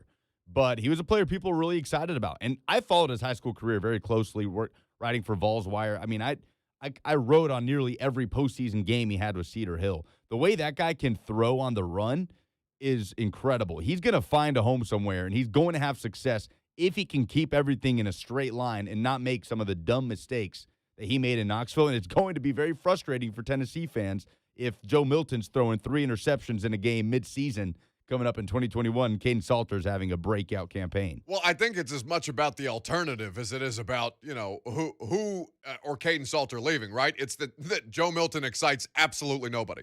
If you're familiar with Joe Milton's career at Michigan, you know that he did not really do much to be able to keep his starting job after he was removed as the starting quarterback for Michigan, and then the transfer to Tennessee and all of the connections to Josh Heupel, similar to, I guess, a Hendon Hooker situation, the transfer quarterback from Virginia Tech, because it doesn't seem like Harrison Bailey is that close to pushing for the starting quarterback job. Now, things could change very much, but, I mean, the reporting that we've gotten from our friends who are in Knoxville, who cover this team on a daily basis, who write and who talk about this team on a daily basis, it's not been Harrison Bailey. It's been Joe Milton that they've talked about, even as he is the latest arrival to this Tennessee quarterback room. Because that's the guy Josh Heupel went out and got. Along with bringing in Hendon Hooker, who, if I'm not mistaken, came in before Josh Heupel was hired. Josh Heupel went out and got Joe Milton and brought him into a already crowded quarterback room. And this was before Caden Salter was dismissed. So that's why people really look at that. That's why that sticks out so much, because that is your quarterback, quote-unquote guru. That's his MO for Josh Heupel. That's him getting his guy. So a lot of people look into that and say, okay, that might be pretty telling, not only for what he thinks Joe Milton could do, but maybe what he thinks of these other quarterbacks in the room. Bill Bob West on Twitter writes in, talking about Caden Salter, you think he will stay clean? No way. Good luck. Man, I don't care if he stays clean. I don't care if athletes smoke pot. I don't. Like, that bothers me absolutely none. It's the way that he got busted. Yeah, be smart. Just don't be out there driving around with pot in your car if both your taillights are out. Yeah, and without a license at 3 a.m. on the busiest road on campus. That's what I'm saying. Circumstances. And Farsender points out it's also illegal in Tennessee. Yes, I'm not advocating for people to do illegal drugs. But what I am saying is if the illegal drug is marijuana is not the stigma around pot in even the last 5 years has fallen off a cliff in terms of how much it bothers people. And you ask, will people be upset if he's balling out with another team this fall? Yeah, it'll be classic Tennessee, but he gave Tennessee no choice. Oh no, I'm not saying that he should still be at Tennessee. For all the reasons that we laid out last week. Fans will look at that saying, classic Tennessee, the one quarterback we let go from this room is probably the guy who would have won the job, but he gave Josh Heupel no choice. But they're still doing that with Trevor Lawrence. Like, they had a real shot at Trevor Lawrence. You know what I'm saying? Like, that's just there's always going to be a contingent of the population. Yeah. It's completely unrealistic Tennessee about the way that they do the had analysis. At Trevor Lawrence if it was even close to the level of the program Clemson was at the time. And there's still plenty of people out there on social media being like, oh, we blew it. This could have been ours. Yeah, I mean, he grew up a Tennessee fan. It does hurt when you put it in that perspective, wearing Peyton Manning jerseys and picking his number after Peyton and going to games and kneeling. That's a tough one to let go. Tough scene.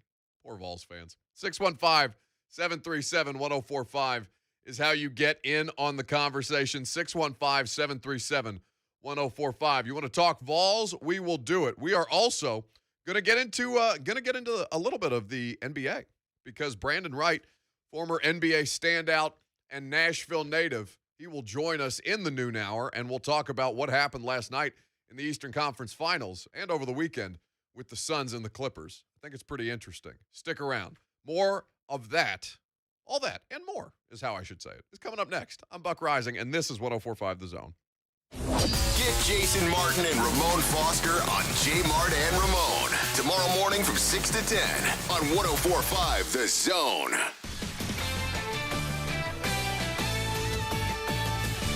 This is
these playoff series. So Brandan Wright, longtime NBA player, Nashville native, of course, will join us coming up next, and we'll get into that. But we are coming off a conversation about Caden Salter, the transfer portal, and the Tennessee Volunteers. Mark Mabry has written in the comments on YouTube, because obviously Caden Salter dismissed for a pot charge, and we'll get to your phone calls as well, 615-737-1045. John will be first up momentarily. John, we appreciate you waiting with us. But we were talking about the pot charge that ultimately led to Caden Salter's dismissal from the University of Tennessee. And Mark Mabry says, I sold pot to some of Tennessee's best players in the 80s. Just be smarter. That's what I'm saying. I don't care what you're doing. Just don't be an idiot. 615-737-1045. John is called. I love that it says car phone on my call screener. John on a car phone wants to talk about Caden Salter. What's up, John? Hey, buddy. Thank you for the call, taking the call. My confusion is, Buck, about the definition of the transfer portal. If I'm not mistaken, when this first started, the transfer portal, it was for extreme cases, it was for hardship, it was for emergencies, somebody dying or getting close to death, or someone was recruited based on the coach solely, and then the coach either gets fired or takes another job. So that's what I thought this transfer portal originally started out to be, and it should have stayed that way. But, it's the COVID thing. I totally understand. I'm all for that. But now we're using the transfer portal for a guy that gets busted twice for pot. I don't agree with the pot thing, but that's another subject for another time. Sure. But he should not be given that opportunity. He made that choice. The transfer portal, as I thought it was, and correct me, Buck, and I'll listen to you if I'm wrong, but it was for those hardship cases. This is a stupidity case. I mean, it's no different from drinking or whatever you get caught. You have to face the consequences, and the consequences for Salter should be sit his butt in the classroom, try to get an education, and then become an athlete next year. Not, I get a free pass because I was an idiot. Hey, John, I appreciate the call. 615-737-1045. So my understanding, and Lucas looked this up while John was asking, because my understanding was that it was just generally for kids who wanted to transfer. Now, the moments that ultimately decided whether these transfers got approved were oftentimes, due to hardship or coaching changes, mitigating circumstances that put the player in an unfortunate position that would require them to change. That is what helped those things get approved, not necessarily the genesis for the transfer portal itself. And that included having to sit out a year. Correct. Like the NCAA rule, Justin Fields did not have to sit out a year when he went to Ohio State, and that upset a lot of people because they didn't feel that anything he went through at Georgia qualified as hardship. Now, there were a lot of things that went into that with some alleged racial abuse and other things. But so that was the conversation before, was the hardship was to sit out a whole year. It wasn't a question of whether or not you're allowed to transfer in the first place. Right. So on that, John, I think your opinion of it may have colored what you initially thought the transfer portal to be. Now, is it going to rapidly change college football? Of course it is. This is as close to free agency in the collegiate ranks as we could possibly be. And what that will do to competitive advantage for teams, or lack thereof in the case of many other teams. Listen, I understand what John's saying, because we all, no matter what our age, Caden Salter being an 18-year-old, we all, no matter what our age, for the most part, have to live with the consequences of our decision-making. And nobody is here to dispute that Caden Salter's position that he has been put in is not entirely of his own making. Nobody is saying that at all. Now, whether he should be outright barred from pursuing future opportunities, I think that's, here's what I'll say. I just think that is a difficult it's more work than the NCAA wants to do, right? When you're taking it case by case and having to wade through the waters of each individual and determining whether or not they have the ability to transfer, rightly or wrongly, because I do think what John is saying has absolute merit. You know, there need to be, and there have been consequences. He was dismissed from Tennessee. But I think John is looking for more substantive consequences other than the dude entering the transfer portal for just really anybody to pick him up and him immediately be eligible for a university that would choose to pursue Caden Salter's services. But, what would the alternative be? Like the NCAA coming down and saying you can never play college football again? No, I mean, I think that what John is looking for is a more case-by-case situation like I'm describing, which is never going to happen because there's too many of them. It's just more. I mean, we spent the entire first hour, John, bitching about the NCAA and how bad they have been with just general governance.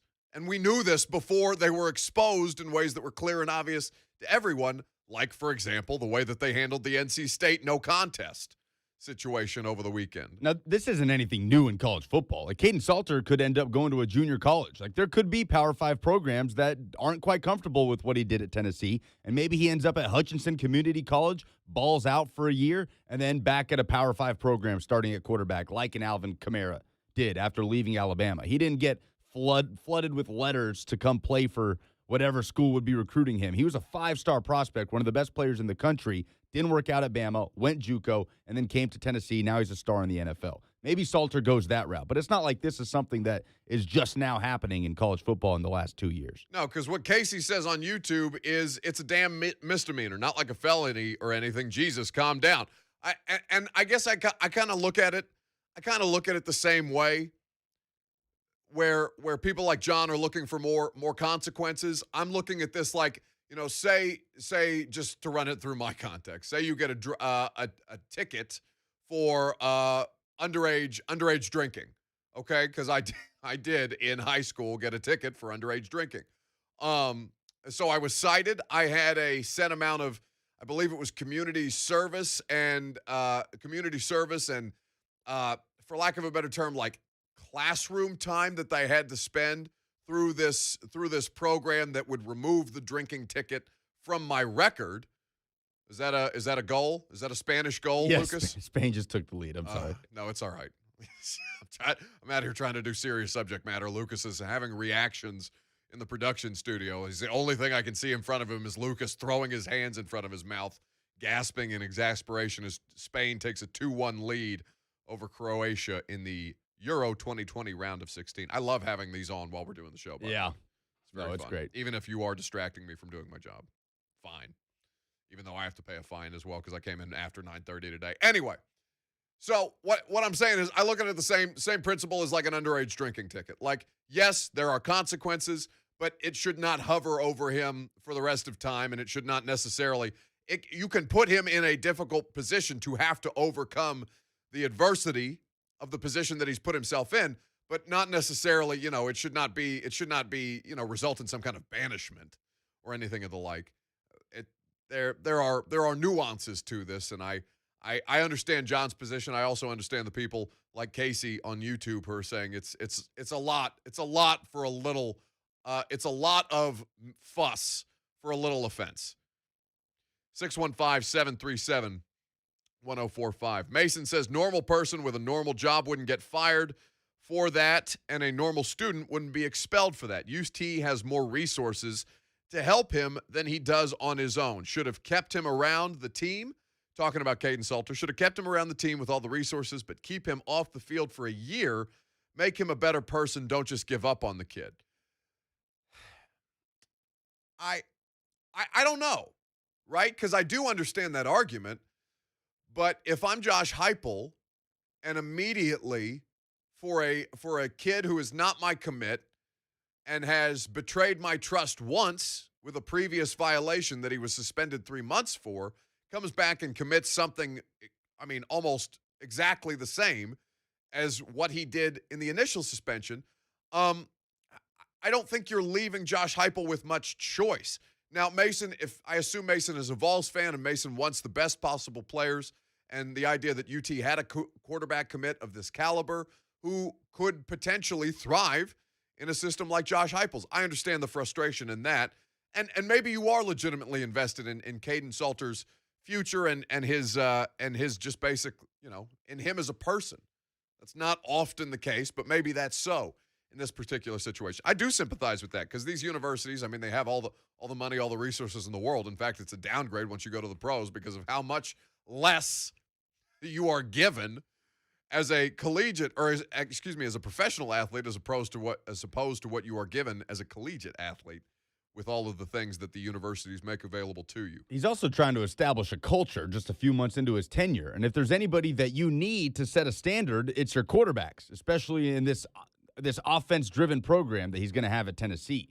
And Caden Salter, unfortunately, did nothing to indicate he was interested in his Tennessee football career, right?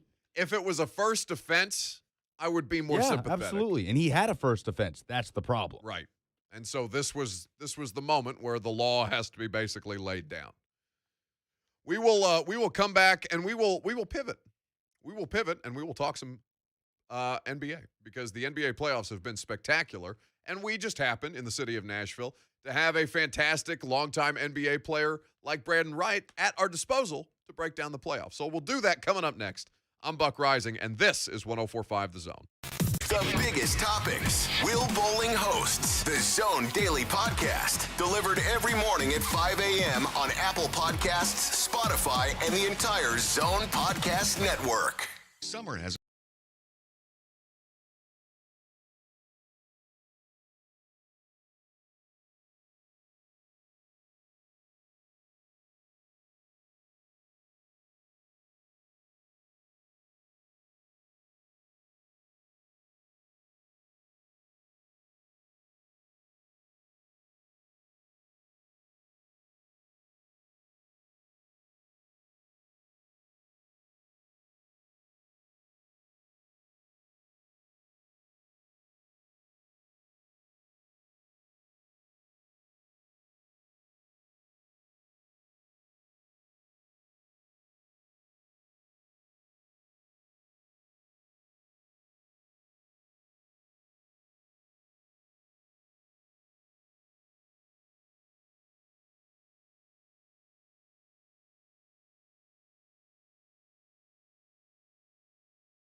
three before last night's game and then just started shooting the lights out. He landed on a ref's foot, got injured, and the Hawks offense kind of tailed off as a result. But we can get into that in more detail with Brandan Wright, who joins us now. Longtime NBA standout, of course, Nashville native, kind enough to give us some of his time this afternoon. Be right. What's up, bud?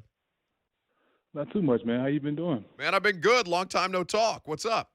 Yeah, it's been a while, man. I mean, just had a little pandemic and, just life and all those things going on. So it's good to be back on the radio, man. Man, it's good to have you. We appreciate you being willing to lend some insight. So I came out of last night's game, Brandan, kind of thinking, all right, it's basically at this point, the Hawks have little offense given all of the injuries that they have sustained. When Trae Young goes down, it's just they seem to lack direction. And that's been really the story for all of the teams who have suffered injuries throughout the course of this postseason. It seems like more to the stars than any NBA playoffs that I can remember in some time. So I guess my question for you is it decided basically at this point that we are going to see the Bucks and the Suns in the NBA Finals, or do you think there's still some hope for the Clippers and the Hawks in this thing?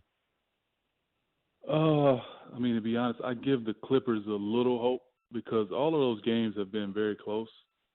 And, the last couple have been overall pretty disgusting, to watch. We, kind of shift back to 1990s basketball a little bit as far as, the score and, both teams going in long scoring droughts and stuff like that. But, I said from the beginning that will be a very close series. And, and don't be surprised if the Clippers come out and win tonight and then they go back home and win and all of a sudden we in Game 7.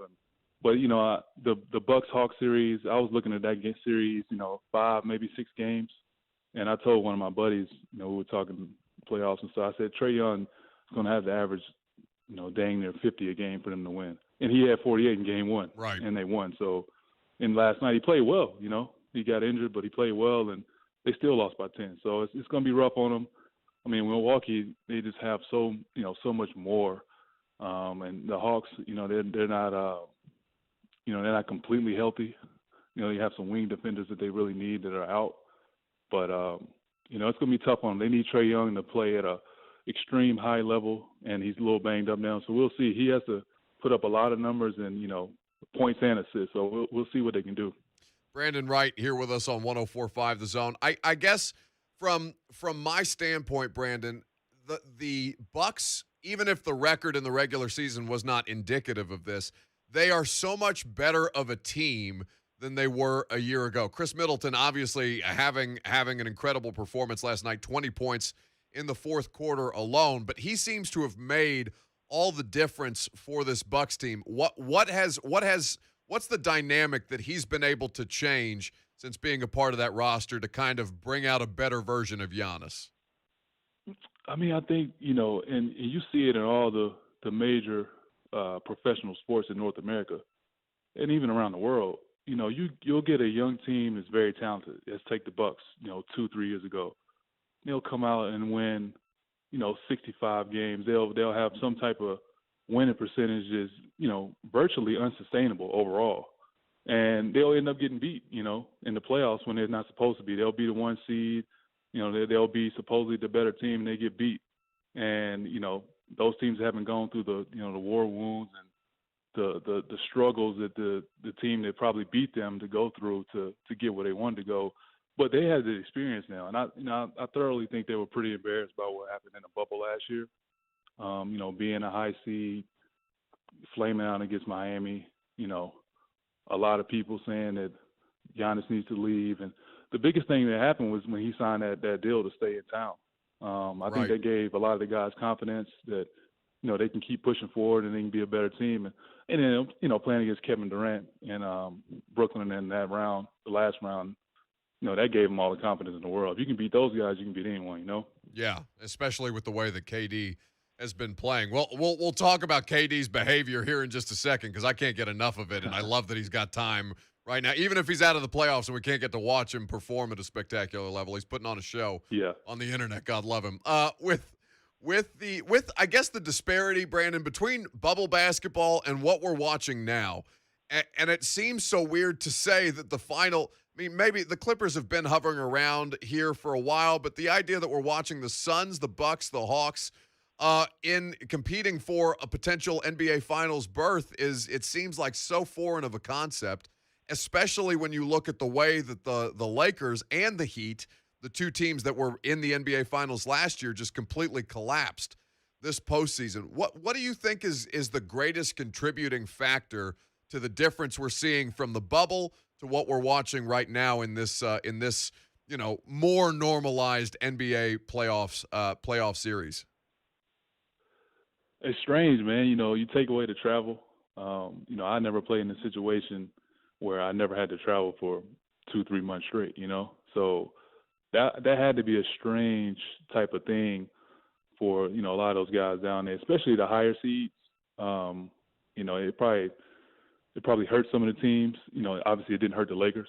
They end up going on and winning and doing what they needed to do, but it was just a strange setting. And you get those 2-3 months off because of the pandemic, and then you come back, and it's all about what team comes together the quickest. And the Bucks were on fire when the shutdown happened. They were rolling, and then they come back, and I think they win a couple games over 500 in the bubble. But obviously they didn't look like the same team, and it reflected. I think they dropped a game against Orlando in the first round, and then they come out against Miami and don't play well at all. So that was just a strange dynamic. And you talk about the injuries and the short recovery. Injuries happen every year. It's just part of the game. It just happens to be we got a lot of guys on max contracts and super max contracts going down this year, and it's kind of opened it up, and then it's kind of wide open for who's going to take the title this year. I mean, as somebody who played in the league, does that intrigue you more than seeing the familiar faces, the same teams in the finals, in the postseason? I understand that we get more variety, and that the play-in games this year gave us an opportunity for more consequential basketball earlier. But would you rather see the big brand names and the big name athletes in the finals, or are you good with a little variety this year? I mean, it doesn't matter. At the end of the day, whoever's on the court and whoever's available, that's who plays. It makes me sick to my stomach, even when the 13th man on the roster goes down through some type of injury that keeps him out for a long time. I don't like to see that at all. But it's in every sport, every league. It's always next man up, next woman up. And the teams that are doing what they're supposed to be doing, they're hanging around, they're playing well. And you look at Phoenix, they don't play a lot of guys. They play like 8.5 guys basically, but they're so in sync. They're defensively, offensively, been struggling a little bit lately, but the leadership from the coaches to Chris Paul, I mean, they're bringing it together at the right time, and they're looking like they might be the freshest team heading to the finals. Yeah, which is fortunate for all of us who have enjoyed the style of basketball that they've been playing. Brandan Wright here with us on 104.5 The Zone. At BWright34 is where you can follow him on the socials. So we'll see Phoenix and we'll see the Clippers tonight. The Suns obviously up in that series 3-1 so far. I was taken aback, Brandon, by DeAndre Ayton and his reaction when he was asked about Chris Paul in his post-game press conference. Do you happen to see any of that was going around that went viral the other day? I did. I definitely did. So from that standpoint, because he basically went on to talk about how hard Chris Paul has pushed him and how much Chris Paul, the level of care that he takes with his craft, with his profession, has kind of driven them, and Ayton in particular, to be the best version of himself. I thought that was such a cool dynamic for an athlete to be open about. Not always are they willing to do that, but with the regard that clearly Ayton holds Chris Paul in. How much better has Chris Paul historically made the teams that he's been on? Because we call him the point god for obvious reasons, but I think people perpetually underrate the effect that this dude has on the teams that he plays for. Yeah, and you just said it all. It's he can go out there and put up 25, 30 points if he wanted to, but he always looks at his team, looks at his teammates, and says, what do I need to do as a point guard to make sure our team is operating at a optimal level for us to win games. And he did it with the Clippers. You know, you can see his impact. Before he got to the Clippers, they weren't playing well. They had a lot of talent, obviously, a lot of, you know, very athletic, high-flying guys, good talent. You know, he goes in there and he changed what they do. You know, they're a top 3, 4 seed every year in the West. You know, obviously they came up short, you know, quite a few times, but you can see his difference. You know, he gets to Houston, he does the same thing. They look like a much better team. They're more in sync. And, you know, if he doesn't go down against the Warriors in that conference finals, you know, who knows? Maybe they end up winning a championship and they're still rolling right now. But, you know, sometimes young guys need that. And, you know, it took me a while to see that. You know, it took me a while to get to actually experience that until I got to Dallas, where I got to play with a point guard. I got to play with Jason Kidd, and to see, you know, the way he can make guys better, the way he holds guys accountable. It's kind of like the quarterback in the NFL. You know, you have to have that piece, you know, that leader, the guy who's going to have the ball in their hands almost every play to direct guys. Even when you have talent, sometimes talent is not enough. You need that leadership. You need that guy who's been through it, and you just need that extra push to put the team over top. Brandan Wright here with us on 104.5 The Zone. Brandon, on the other side of this conversation, at least for tonight's game, what am I to make of Paul George? I mean, I've grown up in my life as a Pacers fan. When he and Roy Hibbert were legitimately pushing the big three in Miami in the Eastern Conference Finals to make, at least to give some kind of adversity to LeBron James, Dwayne Wade, and Chris Bosh. I mean, Paul George has such a polarizing effect on basketball fans in general. How do people in the league and people who have played in the NBA look at somebody like that who you know comes up with the and in my words, I don't want to make this sound like it's coming out of your mouth, but in my words, the corniness of a nickname, playoff P. Like how should we be looking at Paul George and the way that he's been able to perform without Kawhi? Well, it's been tough on him. I mean, he's obviously playing a lot of minutes right now. And you know, side note, I looked at you know, the Clippers schedule. I think they played 19 games in 36 days or something like that, which is it's not normal for NBA standards. And, you know, they're trying to get the schedule back on track for next year and stuff, so they had to kind of squeeze this in. But, you know, it's been tough on him. He's been up and down. You know, it kind of helped him out a little bit to see, you know, to when Kawhi Leonard went down with the injury, he kind of was able to reinvent and go back to those old ways. I mean, like you said, you're a Pacers fan. You've seen the damage he did back in the day when he was just, you know, kind of a one-man show. It was a monster. Leading that offense. Yeah. But, I mean, it's just been tough. I mean, he has to do a lot of scoring right now. Obviously, he has to play top-notch defense. You know, it's been up and down. His shooting has been pretty poor the last couple games.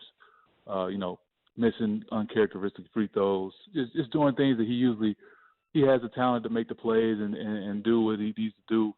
But it's just been a struggle, and it's been an up-and-down struggle. So, you know, tonight can go a long way, you know. Right. If he comes out and has 30, 36, 10, and 5 and, you know, shoots well and makes game-winning plays, he'll be playoff P. And then if he plays bad back at home in Game 6 or something like that, he'll be back to pandemic P. It's just it's mostly media stuff. But, you know, we all respect him in the league. You know, he's a really, really good player. You know, guys always have ups and downs, but it's just been tough. I mean, when you lose a MVP caliber player in Kawhi Leonard, you know, he's already won multiple championships, multiple franchises. I mean, it's hard to get the job done when you're counting on him to be there at the end with you. Yeah. Brandan Wright, kind enough to give us some of his time here on 104.5 The Zone. Be right, we got to have you back to talk about these playoffs. They've been so much fun, and you're such an incredible resource for us to be able to have. I appreciate you taking some time. It's always good to catch up, man. Oh, man, appreciate you having me. I'd love to get back on. We will do that. Brandan Wright here with us on 104.5 The Zone. I'm excited. I'm excited to see the Suns in the finals. I want it so badly to be Hawks Suns. I don't think it's going to happen. It feels like to me that destiny is already written in the NBA. But it's different. It's different this year, which I don't know if it's gotten more people intrigued. I don't know if the idea that there has been, a lack of other sports to consume right now. Maybe people are just flat out aren't watching. I haven't looked at the ratings for NBA games just specifically in the city of Nashville, so I don't know how people are gravitating towards it or not right now. But even as the last 2 minutes of any basketball game at this point have been an eternal suffering in my life. Yeah. With the way that the foul situation has played out, and kind of the last two games in particular in both conference finals being kind of a slog at the end. These playoffs have been a lot of fun, and we'll have to have Brandan Wright back to continue to break it down. He's a smart guy, knows what he's talking about. It's been a long time in the league. We've all been begging for something that's not just Cavs Warriors, right? Or just LeBron against Steph. We had all the Cavs Warriors series for the finals. Everybody's complaining about that, but now we've got something different, right? But that's not doing the ratings that a Cavs Warriors matchup would do. So it's sort of this double-edged sword the NBA is dealing with. But I much prefer what's happening right now. And I know all of us at least know a couple Hawks fans, and it's incredible what Trae Young is doing. But at the same time, there's no way it's generating the same numbers as what Cavs Warriors were doing. Yeah. Poor John Reed, just living and dying on every Atlanta basket. Oh, every possession. At least he's been able to, our buddy John Reed down at Fox Sports Knoxville, at least he's been able to have the Hawks to distract him from how bad the Braves are. Jesus. They won last night. Okay, little victories. The little victories around here, at least for Lucas Panzika. It's his time to shine. It's the poll questions. We do those coming up next. I'm Buck Reising, and this is 104.5 The Zone. Believe me, they sound better than they look. 104.5 The Zone TV. Live on Facebook, Twitch, YouTube, and Periscope.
He's got the final numbers.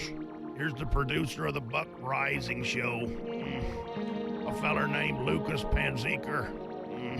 Got any mustard and biscuits? Thank you, Root.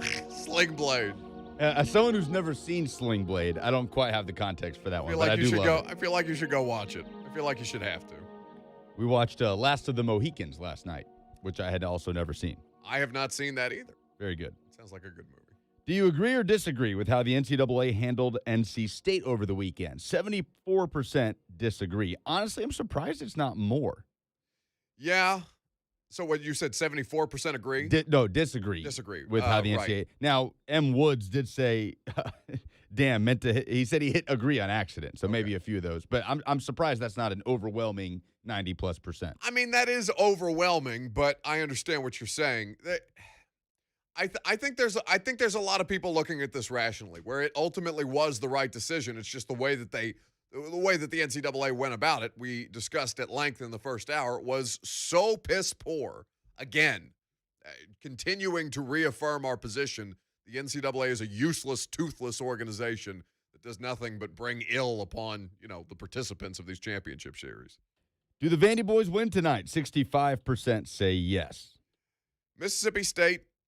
Vanderbilt, this is the College World Series, best 2 of 3. They'll take place over the next 3 days. That first game starting tonight at 6 p.m. First pitch, assuming that there's no COVID delays as there was for Vanderbilt's last contest.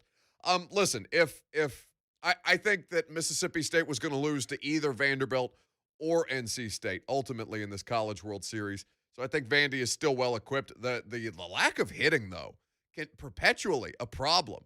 Even against a depleted NC State team, they need to be definitively better if they're going to be able to, do what we all expect them to do, which is win back-to-back College World Series. And we'll have it. Oh my goodness!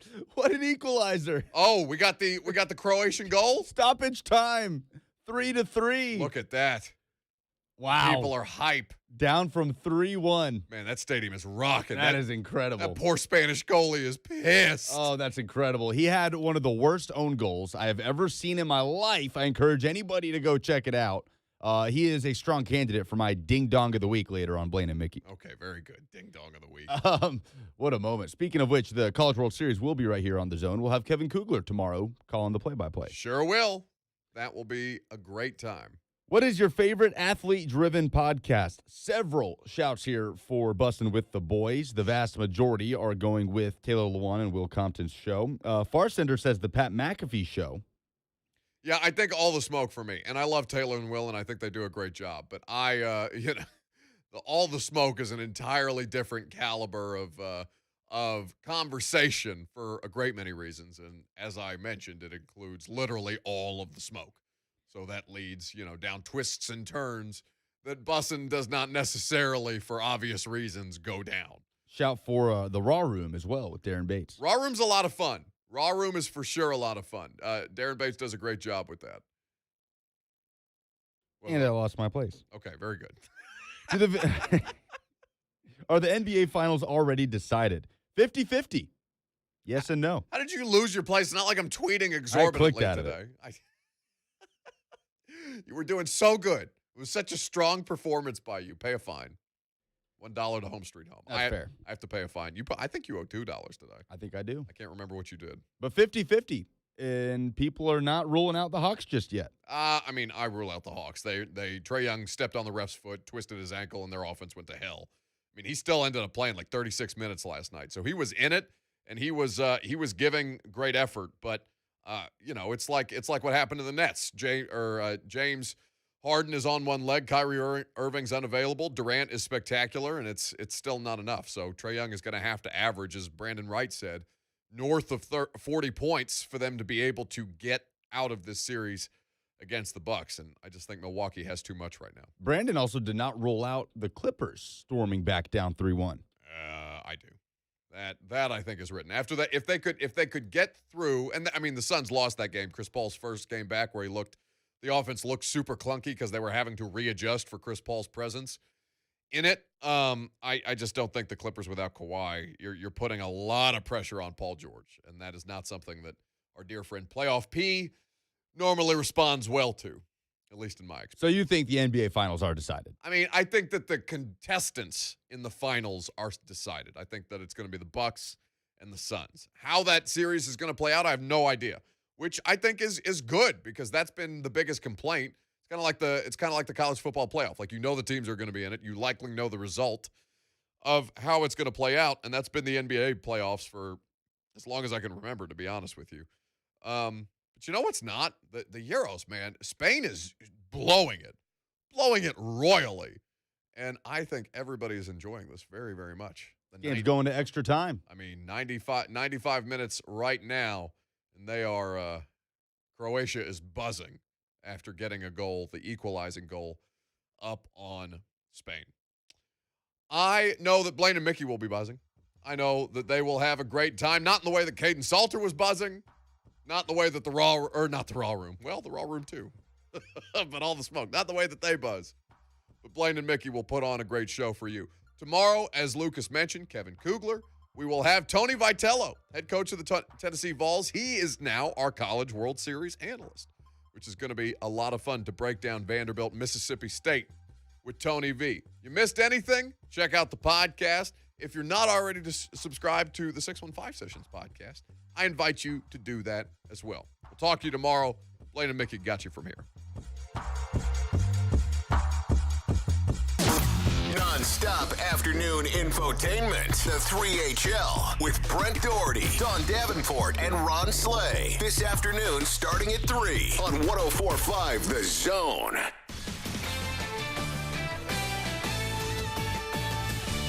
This is Sean Moresh with a CBS Sports Minute. There is self-confidence, and then there is Tom Brady. It should be refreshing to hear the greatest quarterback of all time rather than the hidden, hibernated version of Brady we saw in New England. However, refreshing has quickly turned to nauseating.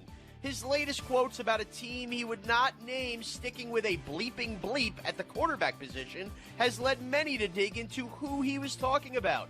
The latest reports suggest maybe it's the Raiders and Derek Carr.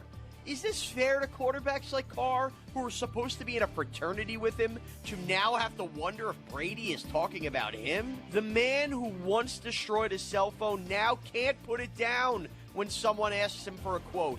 Go away for a couple months, Tom, please. We'll be okay, I promise. I'm Mraz. Hey everybody, Jay Farner here, CEO of Rocket Mortgage and Rocket Companies. Last year, we saw historically low mortgage interest rates. In fact, over 1 million homeowners took advantage of refinancing or buying a new home with Rocket Mortgage. What you may not know is that interest rates are already starting to increase again, and it's likely that trend is only going to continue. Our team of experts is standing by to help you save before rates go up. With an official mortgage review from Rocket Mortgage, you'll see just how much money you could save by making a move right now. Don't look back over these next few weeks and wish that you had taken action. You could save hundreds on your mortgage payments or pay off your home loan earlier than planned. You could even take cash out of your home to pay off high-interest debt, complete home repairs, or bulk up on an emergency fund. When you want to secure a low rate, Rocket can. Call 833-8ROCKET or visit rocketmortgage.com. Rocket. Call for cost information and conditions. Equal housing lender licensed in all 50 states and MLSConsumerAccess.org number 3030.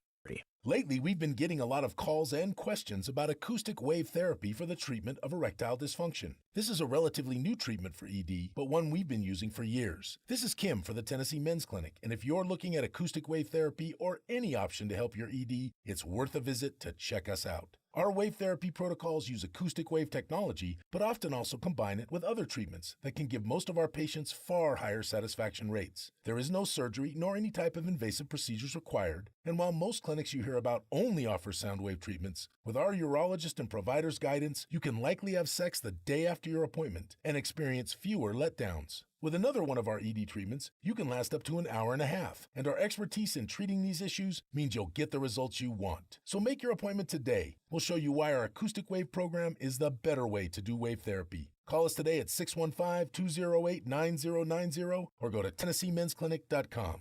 Visit our website to learn more, including side effects, treatments, extra. Results vary. Unused prescription opioid pain medicines can spell trouble. Safely dispose of opioids before they can hurt your family. Find a drug take-back option such as medicine drop boxes.